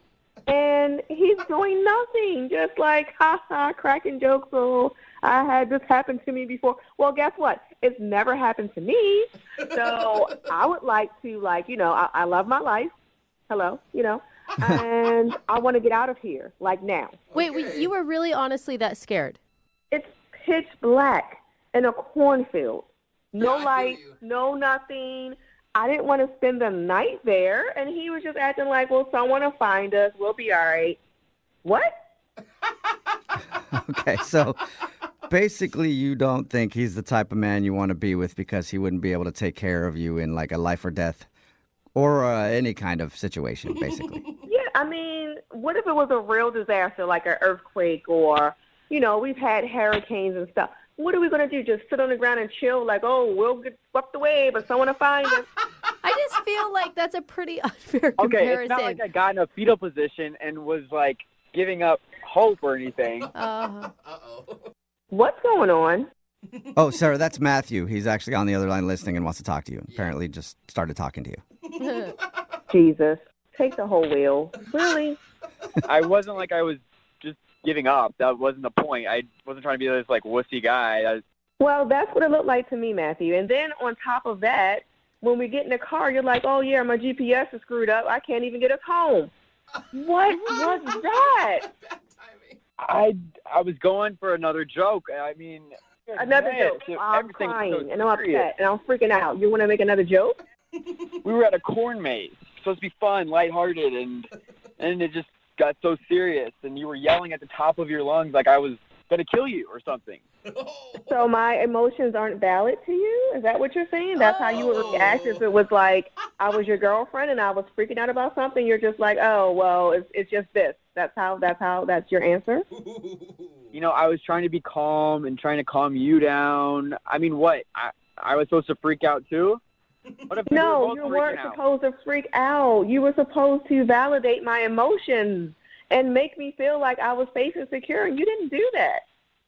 I was trying to get your mind off the situation, and I guess it just did not work. Sarah, I don't think you're. I feel like you're not giving him enough chance. Like, you were over emotional. I'm sorry, but you were in a corn maze. I understand you were scared, but to be screaming and crying at the top of your lungs and then blame him for your emotions seems unfair. I'm getting emotional all over again just thinking about it. Like, he doesn't know what my childhood was. Maybe I got stuck somewhere, and he just made fun of I it. told you a situation from my childhood, and you didn't seem to care about that. I did care, Matthew. I was crying. You cared too much. She's right, actually. Now, you didn't care about it, but now she cared too much, Matthew? Which one is it? Look, I don't know, but what I do know is that whenever they found us, they did take us the way I wanted to go. Oh. Oh, I wouldn't put an I told you so in there right now, Matthew. That's probably not super smart. I'm just saying, if you would have trusted me, Sarah, and let me be the man, I would have saved you and got you out of the situation like you wanted to. Oh, so now you want me to trust you after you sat down on the ground and threw your legs up and made jokes. Nah, son, I'm not believing you. Oh, my gosh, Sarah. We just kept going in circles and circles and circles. And at the end of the day, it is a corn maze, and children had done this corn maze. And since we obviously couldn't figure it out, maybe we just should have got naked in the corn maze and done stuff. What? Would that would have been what you wanted? That is creepy. Sounds good to me. At that point, you couldn't even get me so... Okay, come on. Well. Come on. Just, earlier when I talked to people at the radio station, I didn't want to go to a corn maze, but I think we should go back to the corn maze and face our fears, show you that I can be a man and take control of the situation. Okay. All right, Sarah. Hey, Sarah, would you like to go on a second date with Matthew? We will pay for it. You guys go back to the corn maze. He can punch a 7-year-old in the face, show you he's a man, and he can handle any kind of adversity. What do you think? So let me get this straight. He wants me to go back to the corn maze, the place where we had all of this disagreement at, and try to... No, thank you. Yeah, I don't think you guys are a very well-fit couple. It'd kind of be like a cute, fun story, the way we started out our relationship, Yeah, like I don't think you guys went to a corn maze. Yeah. You questioned his manhood. You went back to the corn maze. You probably still would question it again after. You know what I mean? Like, it'd be a cute story, Sarah. Yeah, I think I've done enough crying for the entire year already, guys. I don't want to do it again. Thank you. All right. All right, well, it's your loss. You're missing out on this. And if you think it, you have my number. No, actually, I don't. I blocked and deleted you. Oh, all right. Well, Sorry, Matthew. No second date. But I'm sure there's a woman out there who will hold you when you're scared. So don't worry about it. Yeah. At the very least, somebody who's not going to freak out and go all lunatic crazy on me at the corn maze. I mean, that's the type of girl I'm looking for. Well, good luck, homie. Find her because I'm done. Block, deleted. Thank you. Brooke and Jubal in the morning. A text in at 78592 that says, see, that's why I don't go to corn mazes. It's ruined 3 of my relationships. Talking about today's second date update. If you missed it, Matthew and Sarah spent their first date lost in a giant corn maze. Oh, man. She didn't think that he handled the situation like a man. He was wondering why he wasn't getting the call back. Yeah. And she thought he didn't handle it like a man because instead of taking charge and finding a way out of the corn maze, he just sat on the ground and made jokes and waited for people to find them. Right. Matthew said that he's only trying to take Sarah's mind off the situation with a little bit of humor. Yeah. But Sarah was completely turned off by his attitude and doesn't think that he could handle himself in stressful situations because of it. They decided not to go on a second date. I just feel like she's looking for like a super like pumped up testosterone dude that Yeah, who's would like, drive I'll me save you. crazy. I'll knock all this corn. Just walk straight through it. I don't care. Remember, if you want to do a second date update, all you have to do is email the show, and we will call the person who didn't call you back. The guy on the phone for a second date update today is the creepy guy at the gym. Oh. I don't know that for a fact. Oh, okay. His name is John, and he emailed us because the girl that he wants to call today, he met her at the gym. So I'm just assuming that he's the creepy guy at the gym. Hey, you want some help? You want me to spot you on your squats? Like, get down low. You gotta get down real low. Like, lean into it with your butt. Like, do you mean to clean up after you? I'll follow you around and clean up all the benches that you're on. The sweat. Like, you're sweating a lot, but it looks hot. Was that you, John? Yes, it's me, but I'm not what you just described, but thank you. No problem. Your email said that you met the girl you want to call today for a second date update at the gym. Yeah, we were in the same spin class, and we've been in the same class for actually a few weeks, so. Oh, so you've been eyeing her for a while. Yeah, I was kind of positioned. I was always in the back row, right behind her. And what did I say about creepy? Yeah, I think Jubal. Exactly. Yeah. Climb that hill. He's a Tour de France right now. You're looking good up there in front. I know, it's not sounding good for me. I realize that, but I'm actually a decent human being, I promise. Did it take you a while to work up the courage to actually ask her out on a date? You know, I was really into her right when I met her, but what happened was at some point I fell off the bike in the middle of the class, and I happened to draw a lot of attention. How did you fall off the bike? How'd you do that? They're stationary, you know, like they're not that easy to No, fall off. these bikes have clips in it, and I've never been good with the clips, and I was trying to get on the bike, and it just was not good, and it was bad, but it was funny, and so it was. And she came up, asked if I was okay, and we started joking around, and there's clearly chemistry, and I just kind of asked her if she wanted to hang out sometime, and she said she was busy the rest of the week, but kind of flippantly, she said, how about now? How about now? Like, hang out right now? Yeah. Do you mean you guys had your date in the back of a spin class? No, I live nearby, so we just went for a walk, and, I walked to my place, and I made her dinner, and it was great. Okay, hold on, though. You guys sat in the same clothes you were taking spin class in all evening and ate dinner in them as well? No, she had her stuff from the gym, so she just asked to shower up at my place while I was making dinner, so it worked out great. Oh, my God. She totally went through your whole medicine cabinet to see what you're all about. That's like a fantasy date, though. You ask someone out at the gym who you think is hot, and then all of a sudden she's at your house showering, like in the matter of hours? Yeah, it was kind of awesome, I have to say. I mean, It's kind of like, yeah. He wasn't thinking about making dinner at all. He was just thinking about hot naked girl in the other room. I mean, it was nice to know that she was using my shower, yes. I'm not going to say that I didn't enjoy that. But hey, I cooked her a good dinner. I made her a really good, I make a great bolognese. I brought out the best wine I had, and it was good. We kind of made out a little bit. And oh, nice. We didn't sleep together or anything. We just kissed. It was very innocent. Okay. The whole thing sounds dreamy, to be honest. Yeah, what went wrong? Okay, so this is where I think I made my mistake, although I don't think it was really a mistake. After she left, I went into my bathroom and I found her. She had these like bright yellow and patterned like yoga pants. Okay. In my bathroom. And you put them on. I did. Actually, I did. Just as a joke, I put them on and I took a selfie. That's pretty funny. Yeah, exactly. It was pretty funny. No, listen to me right now. No woman ever wants to know that you fit in their pants. I am just going to lay that out there right now. I clearly didn't fit, but that was part of the joke. So that's when I sent it to her. That was the whole point of the joke, is that I look ridiculous. And I thought I was just being silly, And what do you think she thought? I don't know, because she never responded. And she didn't respond? Oh. Dude, that's a big thing to just leave hanging there in the text world. Like, no response, not even a, happy face or... Nothing. Nothing. Wow. So you put on her pants, texted her a picture, and that's the last time you heard from her. And I sent her another text saying, listen, hey, that was totally a joke. I was just trying to be funny. Do you actually want your pants back? And nothing.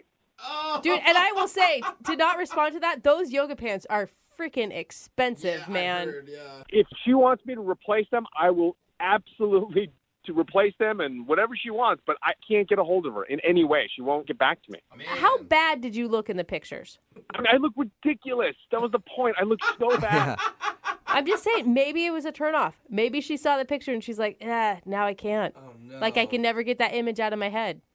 That's really depressing if that's right. So, do you want to ask her for another date, or are you just trying to give her pants back? I would love another date because I thought it was a great fit, and I thought she was... The pants or her? Like, are you just trying to wear some more yoga pants?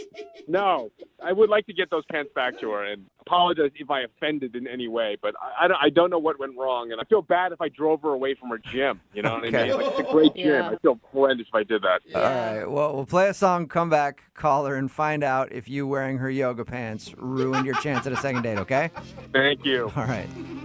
Every time. Moving 92. 92.5. Brooke and Jubal in the mornings. Second date update. Right in the middle of a second date update. And if you're just joining us, I bet John, who is on the phone to do a second date update today, wishes he was dating in the 20s. You know, back when you could try on a woman's yoga pants and you'd always get another date. Back in the 20s, they were switching up yoga pants left and right. But now, you put on a woman's yoga pants and all of a sudden you're a weirdo creep. Right, John? I am not a cross-dresser, okay? I am not. It's okay if you are, John. You're in lovable company here. I don't even like yoga, to tell you the truth. Well, you like wearing your date's yoga pants, and that might be a problem for you. If you're just joining us, John met Jillian, the girl he wants to call today, in a spin class. And after the spin class, they actually ended up going straight from there to his house to have dinner. And she showered over there to clean up after the gym and left her yoga pants. And after she left, he put on her yoga pants and texted her a picture, hopefully to get her to laugh at the fact that he was wearing her yoga pants. But instead, he got no response at all and hasn't even seen her at the gym. John, I'm sorry that your body is so disgusting in yoga pants that this woman will not call you back. I'm actually in excellent condition, by the way. Okay. I did forget an important question, though, because I'm just trying to imagine. I just meet this guy. He texts me a picture of yoga pants. It can either be really funny or really disturbing, depending on one thing. And that's what you did with your man area in that picture. Ooh. Did you tuck? Did you let it hang out? I don't need to tuck. So you can't see it no matter what? Yeah, maybe that's the problem. I was just wearing yoga pants. I was just trying to look goofy and silly. I think I contorted my face. It was not a handsome photo. Okay. That was the point. Well, we'll find out if that did you in, and that's the reason you're not getting a second date. We're going to call her right now, okay? All right.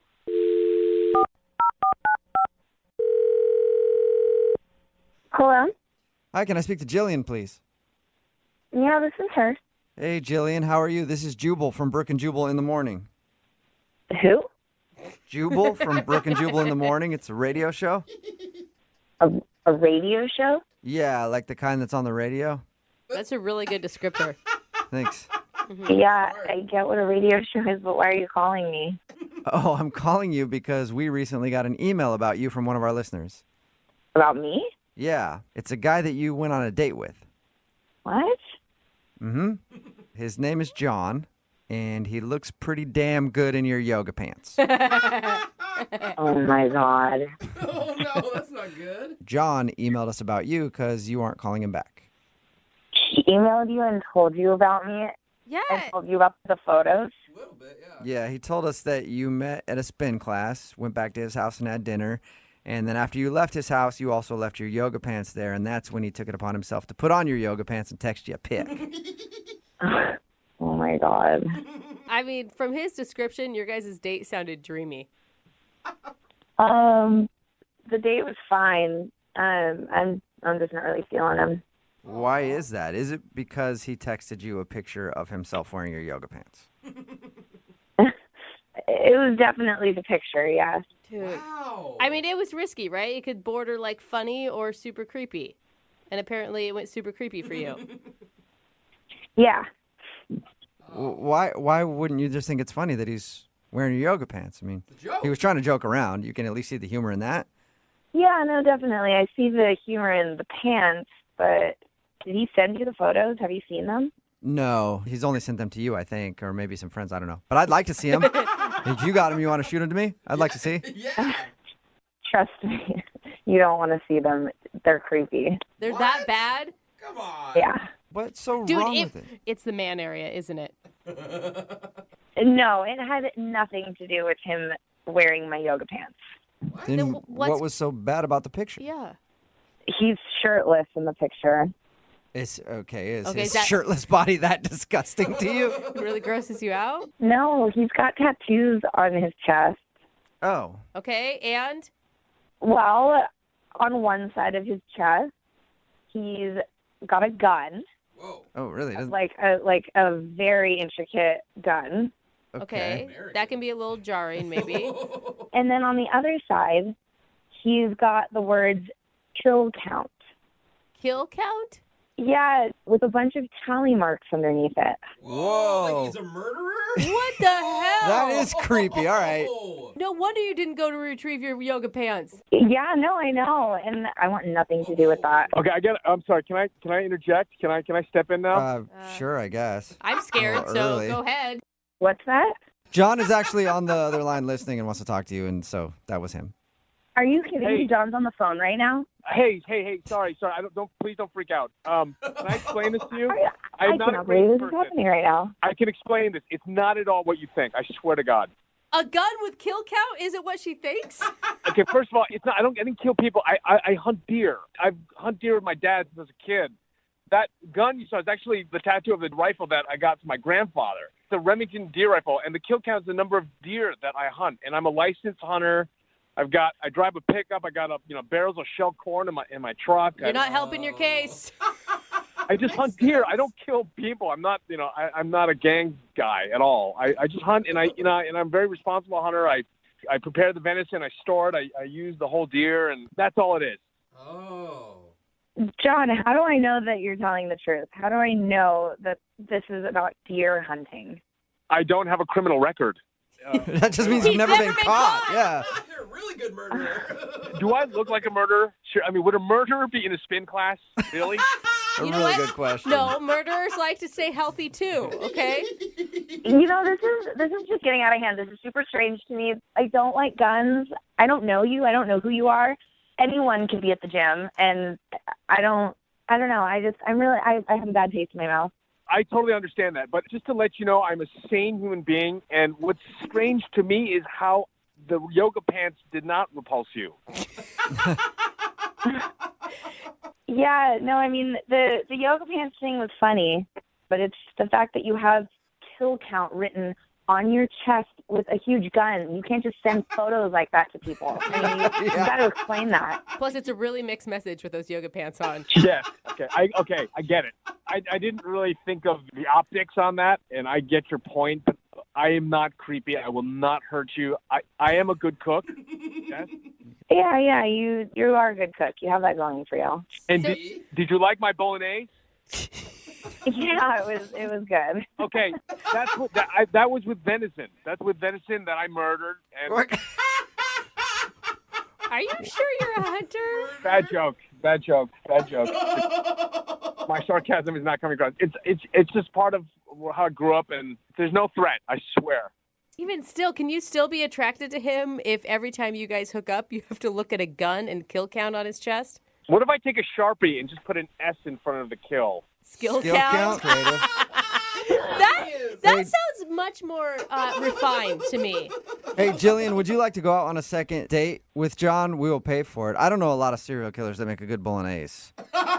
And I know a lot of serial killers. They're usually bad cooks. What? Would you like to go out with him on a second date? We will pay for it. Okay, as long as we don't talk about guns or anything like that. No, I promise you, I will not bring it up, and I want you to be able to at least go back to the gym and hang out. I don't want to take that away from you. I feel bad about that. Okay. So does that mean you're going to go out on another date, or you're just going to go back to the gym? Yeah, no, I'll go on another date with him. Okay, make sure to call someone beforehand just in case. Yes, thank you. Jillian, are you glad to know that John's not a murderer? Absolutely. I don't want to see what other tattoos he does have, though. Actually, John, do you have any other tattoos that I should know about? Why don't we get together and talk about that? Yeah, he definitely does then. Brooke and Jubal in the morning. Text in at 78592 that says, would a murderer leave permanent evidence? Come on now. Yes, they do it all the time. Yeah, they do. That's how they get caught. Talking about today's second date update. If you missed it, this dude named John wanted to call Jillian. They met at the gym and went back to his place, kind of fooled around a little bit, and then she left. And she actually left her yoga pants there, and he sent her a picture wearing her yoga pants, joking around. And he thought that was the reason she wasn't calling back. But we got her on the phone, and we found out the reason that she wasn't calling back was because he did take that picture and send it to her. She thought the yoga pants was kind of funny, but she didn't like the tattoos that he had on his chest. Yeah. He had a tattoo on one side of a gun, and then on the other side it said kill count and then notches. And apparently he's an avid hunter, and those are all the deers that he's killed. Which I do have a bone to pick with him because deer hunting, not that cool. I mean, if you're like notching down some elk you brought down with a bow, then we're talking, okay, buddy? Somebody else texted in 78592 said, who the hell keeps track of how many deer they've killed in their bodies? I'm an avid hunter, and I would never do that. Yeah, it is a little strange. And deer are kind of like forest rats. They're everywhere. They did agree to go out again, though. Yeah. Which is weird. Because you figure a tattoo like that, if it's a big enough turnoff, she wouldn't want to see him again, but she decided to go out with him one more time. And, like, imagine going to the beach with him. Like, stuff like that. Like, you got to show that off. Yeah. Nobody's going to mess with you. Like, if you ever... That's a good point. Somebody's acting up at a bar and he takes off his shirt, they're going to be like, okay, fine, you win. Remember, if you want to do a second date update, all you have to do is email the show, and we will call the person who didn't call you back. We'll give away another Vegas trip coming up in just a few minutes at 8:10. Brooke and Jubal's second date update. Remember, if you want a second date update, all you have to do is email us, brookeandjubal@moving925.com. We will call the person who didn't call you back. Kylie is on the phone with us right now. Hi, Kylie. Hi. How are you? Wow. Is Kylie making get all you tongue-tied nervous? when I talk to a lady. Wow. Kylie. I was trying to say, how are you? Oh, way with a gentleman, Kylie. Yeah, I'm very smooth. I can't tell. Anyway, Kylie, tell us about the guy that you want us to call. His name is Walt, and I met him actually on a pub crawl, and he was one of the only guys that came up to me and, like, talked to me. And so we spent, like, the whole night together. Nice. And that was a very weird way of saying it, Kylie. Like, well, he was the only dude that talked to me, so I hung out with him all night. Did you like him, or was it just... I did. Okay. No, I did. I'm a little nervous. My friend put me up to email you guys. Oh, okay. You have good friends. No, you have friends that make poor decisions. Did you guys go on an actual date, or was this the date?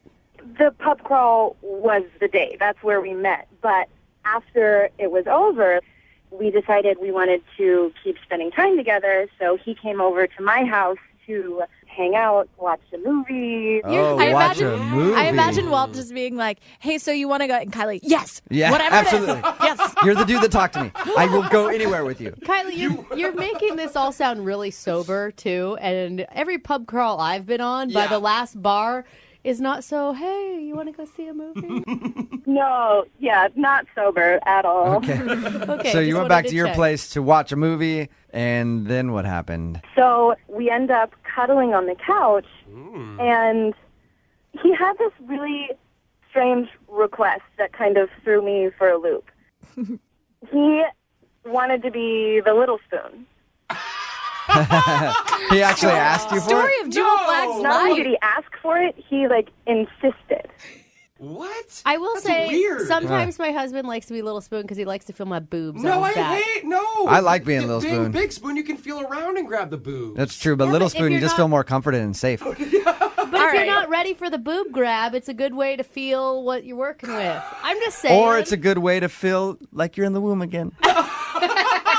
And mama's holding you. Got to a whole nother Huh? crazy Weird? level. All right. Anyway, Anyway, so he insisted that he was the Little Spoon.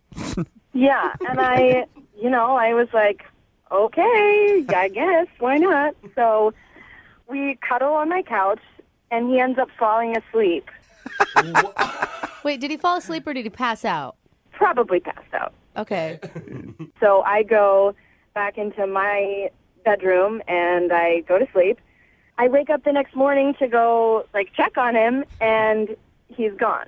All Yeah, right. that's got to be kind of okay. Yeah, maybe he's just a little embarrassed. I Right. mean, Yeah. the little spoon thing, I the passing like. out. I say that I like being a Little Spoon, but not with like a girl who I had just met. Right, it was a little weird. Did you really like him at this point still? Like you saw him not on your couch and you were disappointed he had left? Yeah, I was bummed. I thought we could do the whole, let's make breakfast or go get breakfast and get to know each other when we're sober kind of Did thing. he not try to make a move on you at all? No, not at all. What? I'm kind of questioning on if you picked up a guy who was maybe not into your Not type. into you, yeah. If you know what I mean. A couple of girlfriends cuddling and watching a movie. This is what I'm getting from what Talking happened. fashion. Yeah. Maybe he has a girlfriend and that was his way of not hooking up with her because he had guilt all of a sudden. Yeah, or he has a boyfriend, either one. Maybe he's involved. We don't know. All right, we're going to play a song, come back, call him, and get your second date update, all right? All right. Moving 92.5. Brooke and Jubal in the mornings. Second date update. That whole song played, and nobody came over here and held me. In the small spoon style? Yes. And it'd be really easy because we're all bigger than you. It is. Yeah. The second part of your second date update. Kylie's on the phone with us. I bring up the spooning thing because that's exactly what happened on her date with this dude, Walt, that she met at a pub crawl. They hung out for a little while, went back to her place. He demanded that he be the little spoon, right, Kylie? Yep. That's so weird that you want to call him back after that. Like, I would think that you would think that was strange.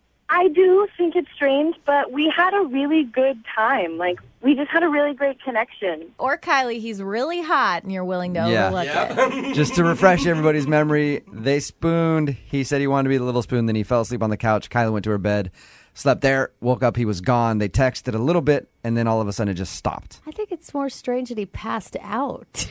Yeah, like, he didn't never try anything. I know. He never made a move or anything, and he was That's drunk. why I'm thinking maybe he thought she introduced herself as Kyle Oh, yeah. instead of Kylie. Could that be Kylie? I don't think so. Okay. I'm pretty sure I look like a girl. So. Okay. All right, we're going to call him right now, get him on the phone, and see if we can answer, okay? All right.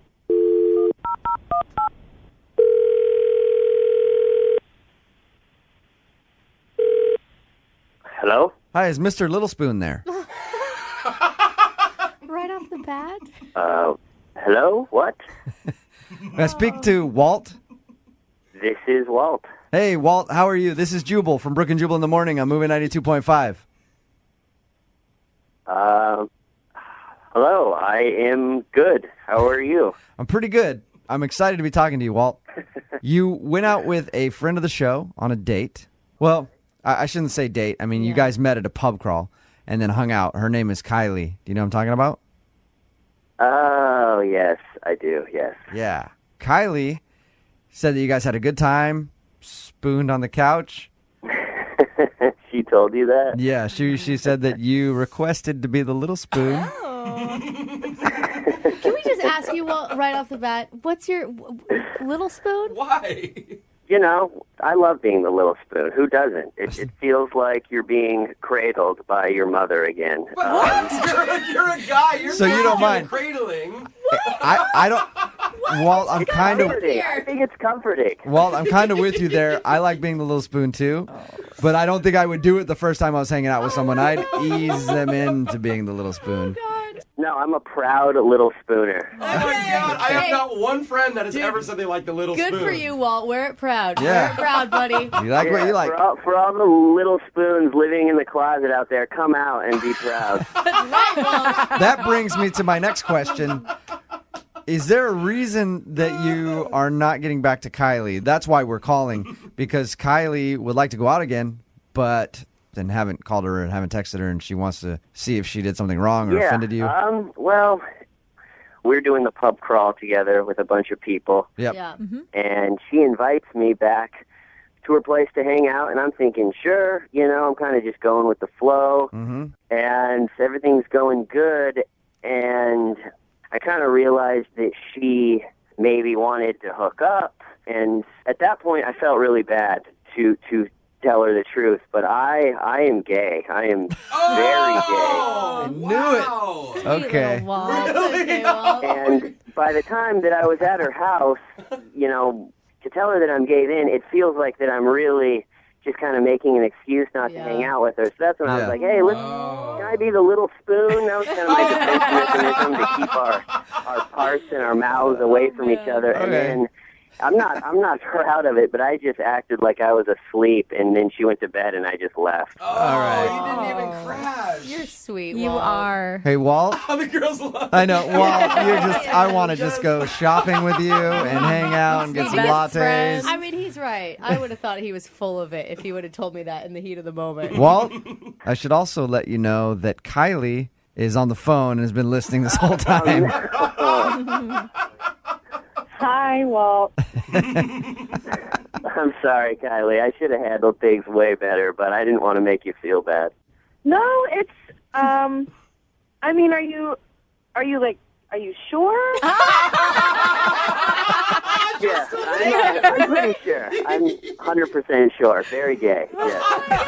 Yeah, like how, on a scale of 1 to Adam Lambert, how gay are you? I'm probably like a 9.8. All right. All right. Oh, Kylie, have you made this mistake before with men? Are you not, your gaydar's a little off? No, I feel like I have a pretty finely tuned gaydar. I think you got to get it retuned because I'm pretty gay. Take it to the shop, Yeah. get it tuned up. All right. I probably should have told her or put out more signs or something, but, I was just kind of going with the flow and having fun. Kylie, now that you know the news, would you like to still go out on a second date with Walt? I mean, I feel like, I don't think Walt should close any doors. We should go out again and just, see what happens. Hey, Walt, we will pay for you guys to go out on a second date. Are you willing to give it a shot with a woman? I will go out as best buddies. Oh, what? You don't think I could convince you? Oh, she's still trying. I like it. She's persistent. Your seductive lady voice has no power over me. I don't think it really works that way, Kylie. And Walt, you said you'd go out with her, so we're going to send you guys out on a date, okay? A friend date. Yeah, that'd be fun. Well, we can be friends. Yeah. All right. I want to see if she can turn you around. All right, we'll see. I'll let you know. She can try. I'll just fake like I passed out if it gets weird. Just at the dinner table. Oh, I fainted. Brooke and Jubal in the morning. Brooke and Jubal in the mornings. Second date update. I'm calling today's second date update love with a side of broccoli cheddar. That sounds delicious. It does sound good. And that's because the girl on the phone to do a second date update today spent her first date at the most romantic of restaurants, Panera Bread. Yeah. It's amazing how all you have to do is say broccoli cheddar and we know exactly what you're talking about. Doesn't get sexier than Panera. Especially when you're waiting for your food and they give you that little vibrating device to tell you when it's ready, and it lights up and it vibrates, and you just sit there for a few minutes and enjoy the vibration before you get your soup. What's up, Deanna? How are you? Hello. Oh, my God. What's going on? Well, I wanted to tell you guys about what's been going on and see if you can help me. Okay, so you had a romantic date at Panera Bread and you did something with a vibrating thing? I mean, that's how Jubal set it up anyway. What do you even call that thing? I don't know. Yeah. It's like I just call it pleasurable. Okay. So tell us about your date. I understand you are throwing shade at Panera, but I liked it. I'm in college. I thought it was a college-appropriate first date. It is. I mean, and when you're talking about casual dining, it's pretty expensive. It still is, yeah. You know, it's pricier than like Subway and stuff. That's true, and he paid, so. Nice. All right, Boom, sweet. there you go. So tell us a little bit about the dude. What's his name? His name is AJ. And All right. where'd you meet him? We met in a study group. Oh, my God. College kids still really do meet people in real life? We do. Yeah, was it a study group app? No, but that's genius. We should make that. All right, so what'd you like about AJ?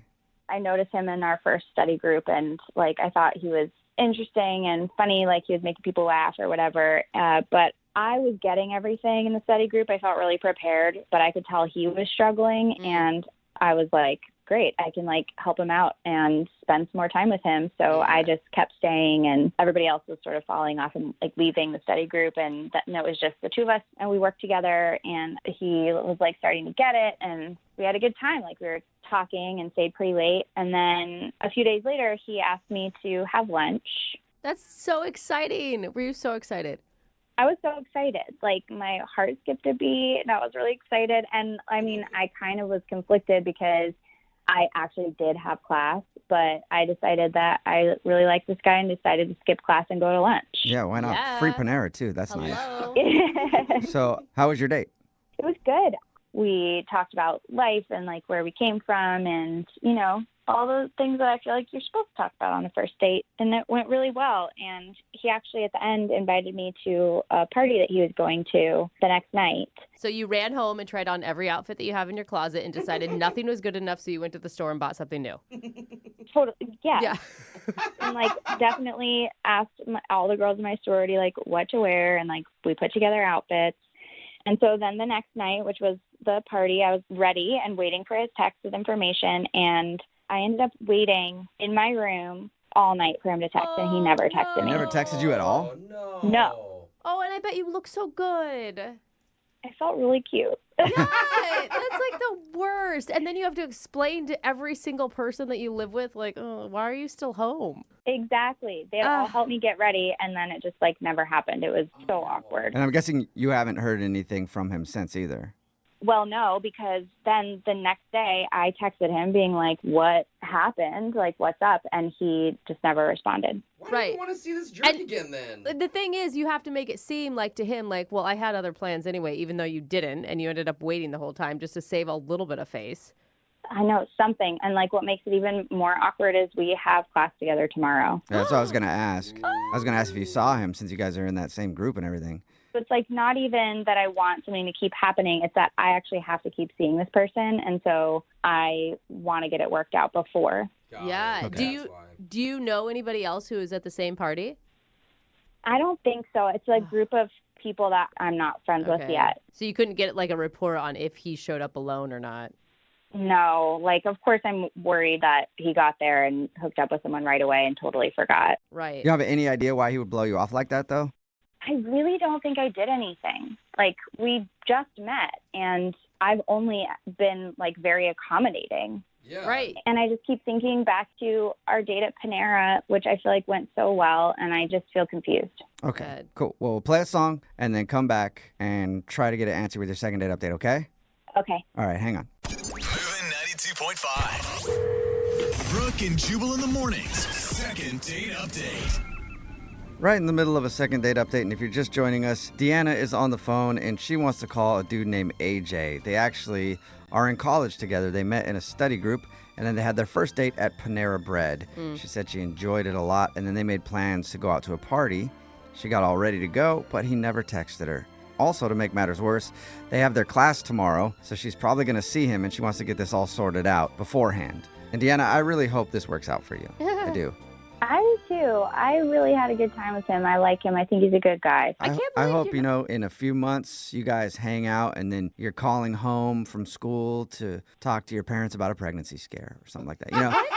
That is so sweet. Yeah, I'm looking forward to a pregnancy scare in your future, and I think it's going to start right here. So I feel good about this. Thanks. Why aren't you angry at this guy? I'd be pissed. I am. Like, we definitely have to talk about this. It was rude for sure, but I'm open to understanding what happened. All right. All right, cool. Well, I'm going to dial his phone number right now and see if we can figure it out for you, okay? Thanks. All right, here we go.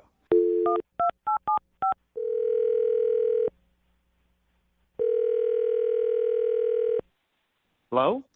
Hi, is this AJ? Yeah, who's calling? What's up, man? How are you? This is Jubal from Brooke and Jubal in the morning. I don't know what that is. It's a radio show. It's called Brooke and Jubal in the morning. Oh, okay. Why are you calling me? That is a good question. I'm calling you because we actually got an email from one of our listeners about you. Wait, like me specifically? Like, you sure it's the right AJ? I'm pretty sure it's the right AJ. Is this the AJ that went out on a date to Panera Bread with a girl named Deanna the other day? Yeah? Yeah. Yep, that's why we're calling. But how do you know that from the email? How do you know that? I know that because we do a segment on our show. It's called the Second Date Update. That's where if you go out on a date with somebody and then end up not calling them back, that person can email us to get you on the phone and ask what happened. So Deanna emailed us because she told us you hung out, went to Panera Bread, and you were supposed to pick her up to go to a party, but you never texted her. That's kind of weird. She emailed a radio station about our date? Yeah. I think it's more weird that you left her just stranded, man. Like, why would you commit to something and then not follow through? Even if you weren't going to go to the party with her, why wouldn't you just shoot her a text and say, hey, I'm so sorry, it's not going to work out? I'm not really comfortable talking about the details of our date on the radio. Well, when you say the details of your date, it doesn't sound like you guys really did much. Right, you were at Panera Bread. Yeah, we talked and it was okay, but I don't want to air out her dirty laundry or anything, but it freaked me out a little. She freaked you out? Well, all right, if you don't want to air out her dirty laundry, when we do this segment, everybody who agrees to do it knows that they might hear something that they don't want to hear. So she has agreed to have her dirty laundry aired. You're 100% sure it's fine? I have class with this girl. Yeah, I'm 100% sure it's fine. We've done thousands of these things at this point, but she knows that she could hear something that she might not want to hear. Well, we were at Panera just chatting, regular date stuff. But then she mentions that this is her first date. Like ever? Yeah, first date ever. What? So what? She's in college. It's not like you're talking about a 45-year-old woman. But still, what? How has she not been on a date? Ever, yeah, I know. It's kind of surprising. Something wrong. No, there is not anything wrong. It could just be that either she didn't meet somebody, maybe she's been really shy, maybe no one's ever even asked her. Do you know her excuse for that being her only first date, AJ? I don't know if she has an excuse or not. It's just in my experience, I don't like going on dates with girls who've never been on a date before. Why? Well, from my experience, afterwards they get really clingy and attached. I guess they over-romanticize me or something. But, I'm in college. I'm not ready for that kind of commitment, and that much clinginess. You say, in your experience, have you had a lot of first dates with people who have never had first dates before? I mean, I guess back in high school, if people are younger, don't really have that kind of stuff in their wheelhouse yet. Okay, wait, hold up, though. I feel like you're throwing out a huge stereotype about people who are dating virgins, basically. Well, actually, she could actually be a virgin, too, if she's never been on a date. Yeah, that's bad. It's don't so go down sad, that road. You guys, yeah, for all we no. know, she's like 19 years old. Give these kids a break. I'm just saying, don't be her first, because it's the worst. Like, it's not only worse in the moment, but then after you have to deal with the aftermath of being her first. It's not fun. I agree with you on that, AJ. No, all of you. That is awful. AJ, what did she do on your date at Panera that made you think she was clingy, besides just telling you it was her first date? Really nothing much. She just seemed very excited for a first official date. And that just, gave me flashbacks to other first dates. And I was like, I don't know if I want to go down this road. So why blow her off then? Why not, at least tell her that you weren't interested in seeing her again? Yeah.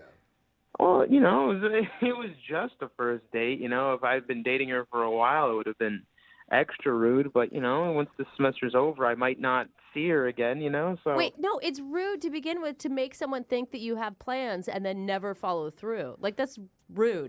Well, I can't text her after her first date ever and say, "Oh, well, cancel." That would crush her heart even more. Crush her heart even more than making plans with her and then leaving her to sit home and wait for you.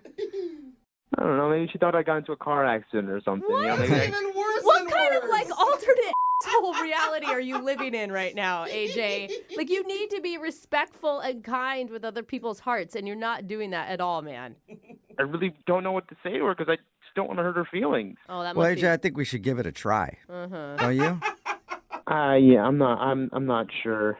Okay, well, you better get sure because she's on the other line listening and wants to talk to you. Wait, what? She's on the other line? Yep. She's there. Deanna, are you there? Hey. Oh, hi, hi, Deanna. Hey, AJ. Yeah, I definitely heard everything you said. Oh, well, at least you know how I feel. I guess. What? That's just my experience in the past, Uh-huh. You think I'll send you 8,000 text messages or something after one date at Panera? Potentially, You really don't think very much of me, or it sounds like women and girls in general. No, it's not.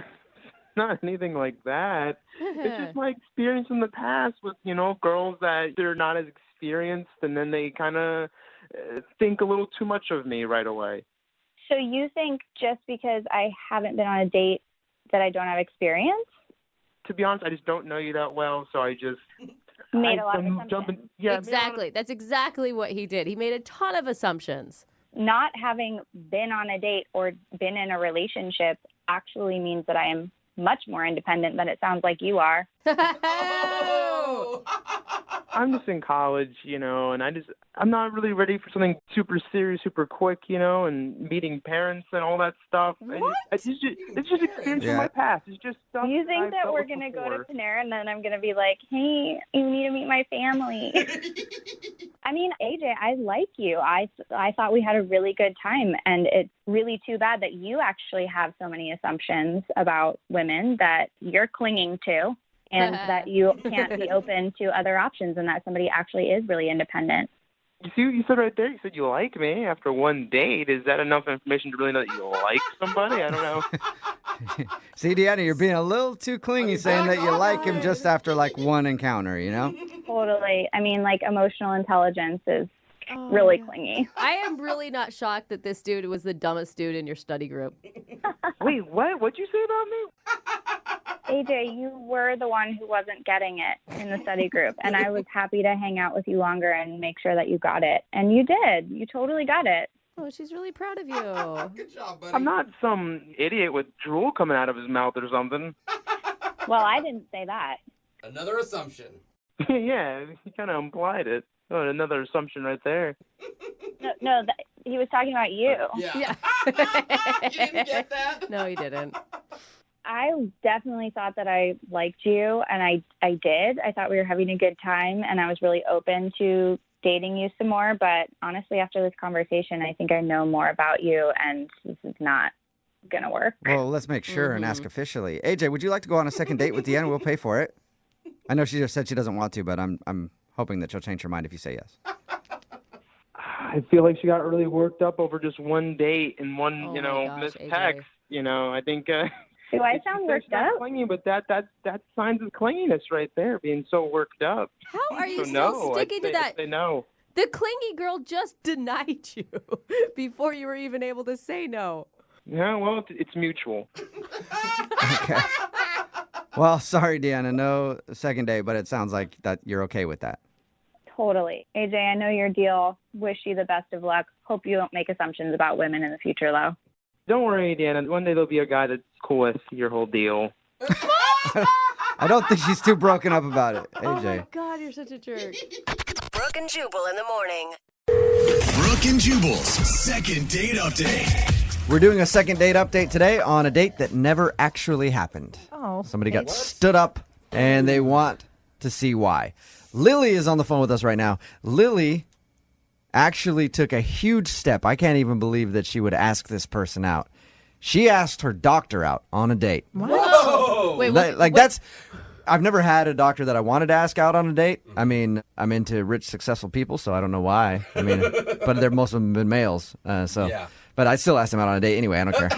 But I've never actually, I've thought about that. I'm like, that would be really awkward, though, because they know your medical history.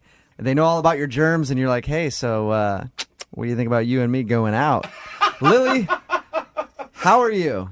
Hi, guys. I'm good. How are you? Good. That takes a lot You're brave. of guts to ask out your doctor. I know. Can I just ask what kind of doctor it is? He's a foot doctor, so he really didn't know that much about me, Okay. and I was never naked in front of him. Yeah, except you wanted to I be. know. He's like, let's take a look at your foot. You're like, oh, clothes all completely nude, right? All the clothes need to come up. Yeah. So you went to a podiatrist, thought he was I cute. went to the podiatrist, and I went to him maybe twice before, 3 times. I can't remember. There was a consultation and then 2 other times. How'd you do it? How'd you ask him out? So I went for a visit, and I always thought he was cute, and I noticed he never wore a wedding ring, but I was too embarrassed to ask him in person, so I left a note for him at the front desk. Okay. Oh, God, like a Yeah. secretary. Well, Do you I like can me? understand doing that because it would be weird. Even if it's a podiatrist and they don't know much about you, it's still, I feel like it'd be strange. It's just the two of you. And in their little office, it's so Yeah. sterile in there. So you left a note and he actually texted you. That's what your email said. Yeah, I left a note. I tried to keep it casual. I'm like, hey, Dr. I don't want to be unprofessional, but I just saw you. I just visited you. And you're very cute. And I don't know if you're single or interested. You don't have a wedding ring on, but would you like to get a drink sometime? And I left my phone number. Oh, that's Wow. good. Okay, That's I was a actually little good. worried that it might have been confusing for him. Like he thought you might want another appointment. Yeah. So he did text you back, obviously. He texted me, he said he was very flattered. He'd love to get a drink. What time? So that was encouraging. Oh my God, I would have squealed if I got that text. A doctor! It felt like a win, for Yeah. sure. Yeah. So he said, I'm flattered. What time? And then I wrote back, great. And then he said, how about this Friday for a happy hour at this place near his office? So I was super stoked. I was ready. And then his assistant called me. On Friday? Like the day of the date?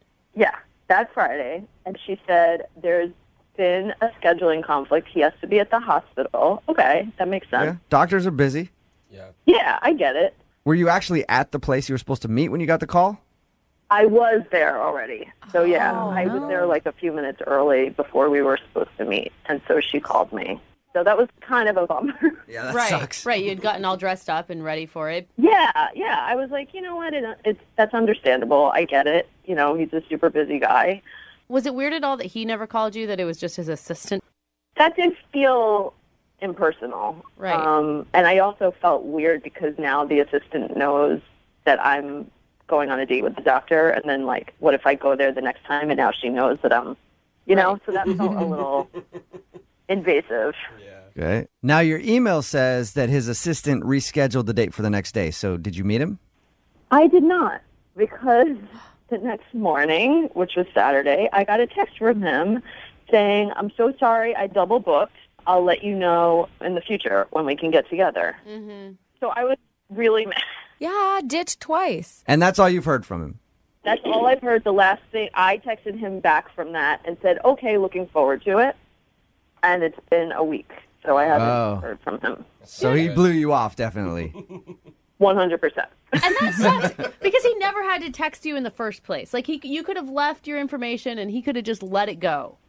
Right. So I thought from the very first text he was interested. Like, he could have said, I don't feel comfortable with this. Right. I don't date patients.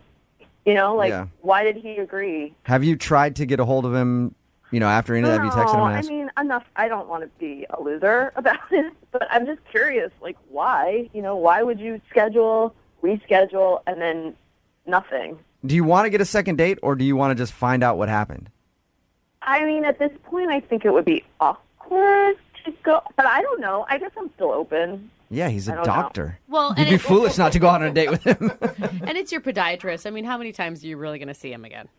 That's true. My problem's almost fixed anyway. Yeah, I mean, it's not like a Maybe general... that's it. Maybe he wasn't impressed with your arches. The more he thought about it, it's like, no, I can't date a woman like that. All right, well, we're going to play a song, come back, call him, see if we can get him on the phone and ask him why he ditched you twice. Okay, All right. thank you. Hang on. 92.5. Brooke and Jubal in the mornings. Second date update. All right, Lily, you about ready to do your second date update? Yep. Lily, if you're just tuning in, wants us to call a guy named Benjamin. Benjamin is a doctor. Lily actually had the nerve to ask her doctor out. He's a podiatrist. He ended up texting her back to meet up, but canceled on her that same day, saying that he was busy. Rescheduled for the next day, and then canceled on her again. And that's all she's heard from him. Lily, I'm going to think that you don't do the second date update. I don't want you to get another date with this guy. Why? Because he's a podiatrist. I looked up like the average salary for a podiatrist. It's like $179K a year. I don't think he makes enough money for a doctor for you, Lily. I think you need to set your sights higher, maybe at like a dentist or something. Those guys make like at least $300,000-$400,000. Okay. Oh, gosh. I like how you think. Yeah. You still want to call him? I'm curious. What's up? What happened? All right, we're gonna give him a call right now. See if we can get him on the phone. Okay. Thanks. Here we go.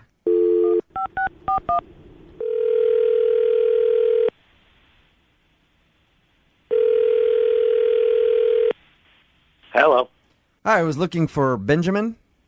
Yes. Hey, how are you? This is Jubal from Brooke and Jubal in the morning. Oh. I'm not sure what that is. I like Benjamin. I like how you tried to pretend like you did for a second. I appreciate that. Host a morning radio show, Brooke and Jubal in the morning. Nice. Have you heard of us at all? No, I don't really listen to a lot of radio. Well, you're a doctor. I know you're a busy guy. I can't expect you to listen to our show every morning. So. How'd you know I was a doctor? Oh, because you recently went on a date with one of our listeners, and she asked us to call you. Really? Wow. Well, I guess I should correct myself, Benjamin, Dr. Benjamin.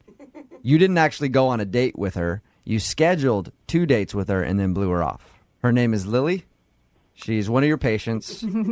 She asked you out. She told us all about how you scheduled some time to meet up, to hang out, and then canceled on her, said you were busy, then did it again the next day. So she emailed us asking if we could call you and find out why. I don't know why I would tell you any of that. I can understand that. It's a good point. It's a little jarring to have a radio show call you out of the blue and ask questions about your personal life. Yeah, how do I even know you're really a radio show? I can send you on our website. Yeah, because everybody who has a website's real. Yeah. Well, no, Lily wants to know if she did something wrong. She really wanted to go out with you, was excited about the date. So why would you tell us? I guess just to maybe show her the respect? She didn't do anything wrong. I mean, it's not the first time that a patient has asked out a doctor. Okay. Or vice versa, I'm sure. Okay, so we can tell her that she didn't do anything wrong. That's her main concern, is she's trying to figure out why you would blow her off twice. It was my boneheaded mistake, and I feel really bad about it. What boneheaded mistake is it? It's just so stupid. Can you just tell us? You don't have to go into crazy detail, but we want to give her an answer. She's curious. Okay. You left her kind of hanging. Essentially, my assistant called me over to her desk to tell me that that she rescheduled with Lily, and I was confused. I said, "Lily, who?" And then she pointed out what patient it was, and I thought it was someone else. I thought it was another patient. I saw probably about 5 patients between her and when I saw the note. Are you serious? It was just really bad timing. All right, so Lily was not the girl that you actually wanted to meet up with. No, I was definitely a little more interested in Janelle. Even then, it's still awkward. Yeah, so I shouldn't okay. even talk to you about this on the phone. But what? Well, I appreciate you at least being honest with us. Yeah. Thank you. Right. I should also let you know now that I haven't been completely honest with you. What do you mean by that? I mean that Lily is actually on the phone. What? Lily? Hello. Hey. That was not what I thought he was going to say. I'm embarrassed. Look, I'm really sorry. I didn't want, that's not. It was just bad timing. I wish you just gave the note to me. So he would have known who it was. I would have seen your face. Oh my gosh! So the bottom line, Lily, is the doctor, the good doctor, did not want to see you. He wanted to see somebody else. I got that. Yeah. I don't understand why you couldn't just say I mixed it up and I thought you were somebody else. Look, when you were waiting at the restaurant, I really was with another appointment that came in. So that would have, even if you were Janelle, that would have happened to Janelle too. Does not make her feel better. I just don't understand why guys think it's okay for the radio silence. Like, I don't understand why they just disappear instead of having an intelligent correspondence saying, hey, there was a mix-up. I don't want to hurt your feelings, but I thought that you were somebody. I don't know. But to go without... I'm sorry. hearing? I'm very busy. And I thought I would hurt your feelings less if it just went away. And, No, that's not how women work. I know you have a lot of women after you, obviously, but if you knew that women appreciated someone who was upfront, that's a lot less cruel. It's kind of nice to hear, a reason or to just not hear anything. Lily, you left a note with no name on it randomly on the desk. I see a good 20 patients a day. So, this is kind of your fault for not being upfront with me about who you were. You're right. It's my fault. I'm sorry. I'm sorry for even going out on a limb. And I actually was afraid that it was one of my male.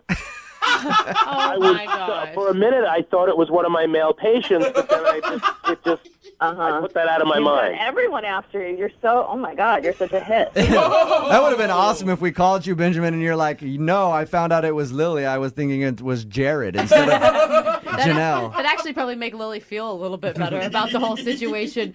That would make me feel better.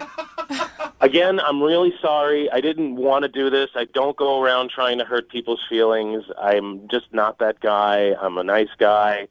I'm going to make it up to you, and I will give you a free exam. Oh, Benjamin. That's a joke, right? That's awesome. You're joking. You are a loser. Are you serious? That's like $150. That's better than a date. I'm never coming back to your office. I don't want you touching any part of me. Oh. I thought it was a generous offer. Sorry. Well, Oh, God. good luck with your perceptions, because you're off, man. How many girls does this actually work on? I'm a doctor. You do the math. Oh, my Yeah. Wow. That's You what I'm did talking not about, just Benji. throw that down. Hey, Ben. at this point, I would love to ask you, Benjamin, would you go out on a second date with Lily? I know you offered her a free exam, but would you actually go out on a second date? I know you don't need the money, Doc, but we'll pay for it.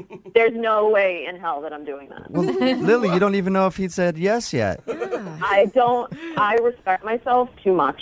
Come on, Lily. Oh, yeah. Just one more date. Yeah, just go see Dr. Creepy one more time. He's not for me. No? Yeah. I'm glad I know that. But he's a doctor. You heard him. Gross. He's a podiatrist. Brooke and Jubal in the morning. Brooke and Jubal's second date update. Brooke, what is a deal breaker for you if you go out on a date? Actually, being seasick. I like to be on boats. I know that sounds Really? weird. Yeah, Mitt Romney over here. I like to be on yachts. Let me rephrase. By seasick, I mean if they don't own a boat. We've got Brian on the phone. Brian, what's up? How are you, man? How's it going, guys? Good. Now, you emailed us about a girl you met named Michelle. It says here that you met her online. I did. I met her online, and, she had said that it was the first time she'd ever done it before, like an online dating at all. Okay. So just to kind of be safe, I guess, she wanted to have a group, have some other people there, which I thought was fine. It's a That's first cool. date, be kind of casual. Understandable. Mm-hmm. There are perverts like you online all the time trying to prey on people, Brian. I wouldn't trust you either. So, did you still plan a night out for the group? Yeah, we did. We just, went out and we're just going to get some drinks, and she said she was going to bring her friend. Okay. So I thought, I'd bring someone too, so I brought my sister. All right. Wouldn't you think, Brian, just speaking as a guy, wouldn't you think you'd want to bring like one of your guy friends along in case her friend is cute and they hit it off? I mean, yeah, but, if I brought one of my guy friends, he would be mostly interested in hooking up with her friend and not really screaming. Okay. You know what I mean? I trust my sister to kind of go, she seems cool, or, she's crazy. So how'd the date go? You showed up with your sister, she showed up with her roommate, and you guys had a decent time? It was pretty casual and fun, and, she thought she was cool. I thought everyone got along. When we were done, I, gave her a hug, and said I'd call her in a couple days, left her a message, and it's been weeks now, and I really thought I would hear from her right away. Did you only call her that one time and leave her a message once? Yeah, I left the message once. After a certain amount of time, I just thought, I don't get it. Because I really thought, things went well. I don't want to keep calling her and sound desperate or Right, we'll do it for you. I just left it alone, Yeah. Exactly. That's why I contacted you guys. It's much better to have a radio station call her on the air. Trust me, it works. No, seriously, though, we'll call her right after this and see if we can get her on the phone and get an answer for you, okay? Awesome. Thanks, guys. Moving 92.5. Brooke and Jubal in the mornings. Second date update. Lydia, you did some online dating. It's a scary, scary world. So when you went out with a guy, would you request that he have someone else come along or try to meet him in a group? No, but thinking back, I probably should have. Probably a good idea. Yeah. All right. Well, that's what Brian did. Brian's on the phone with us right now. He emailed us about Michelle. So, Brian, I'm going to just say it. In my opinion, it's kind of a weird move. You invited your sister to come along on the date. Yeah, but we're really close, like friends. Okay. It's not like, I'll give him that. I trust her judgment. Yeah. So. All right, Brian, we're going to call her right now and see what Michelle says, okay? Cool. All right, Thanks. hang on.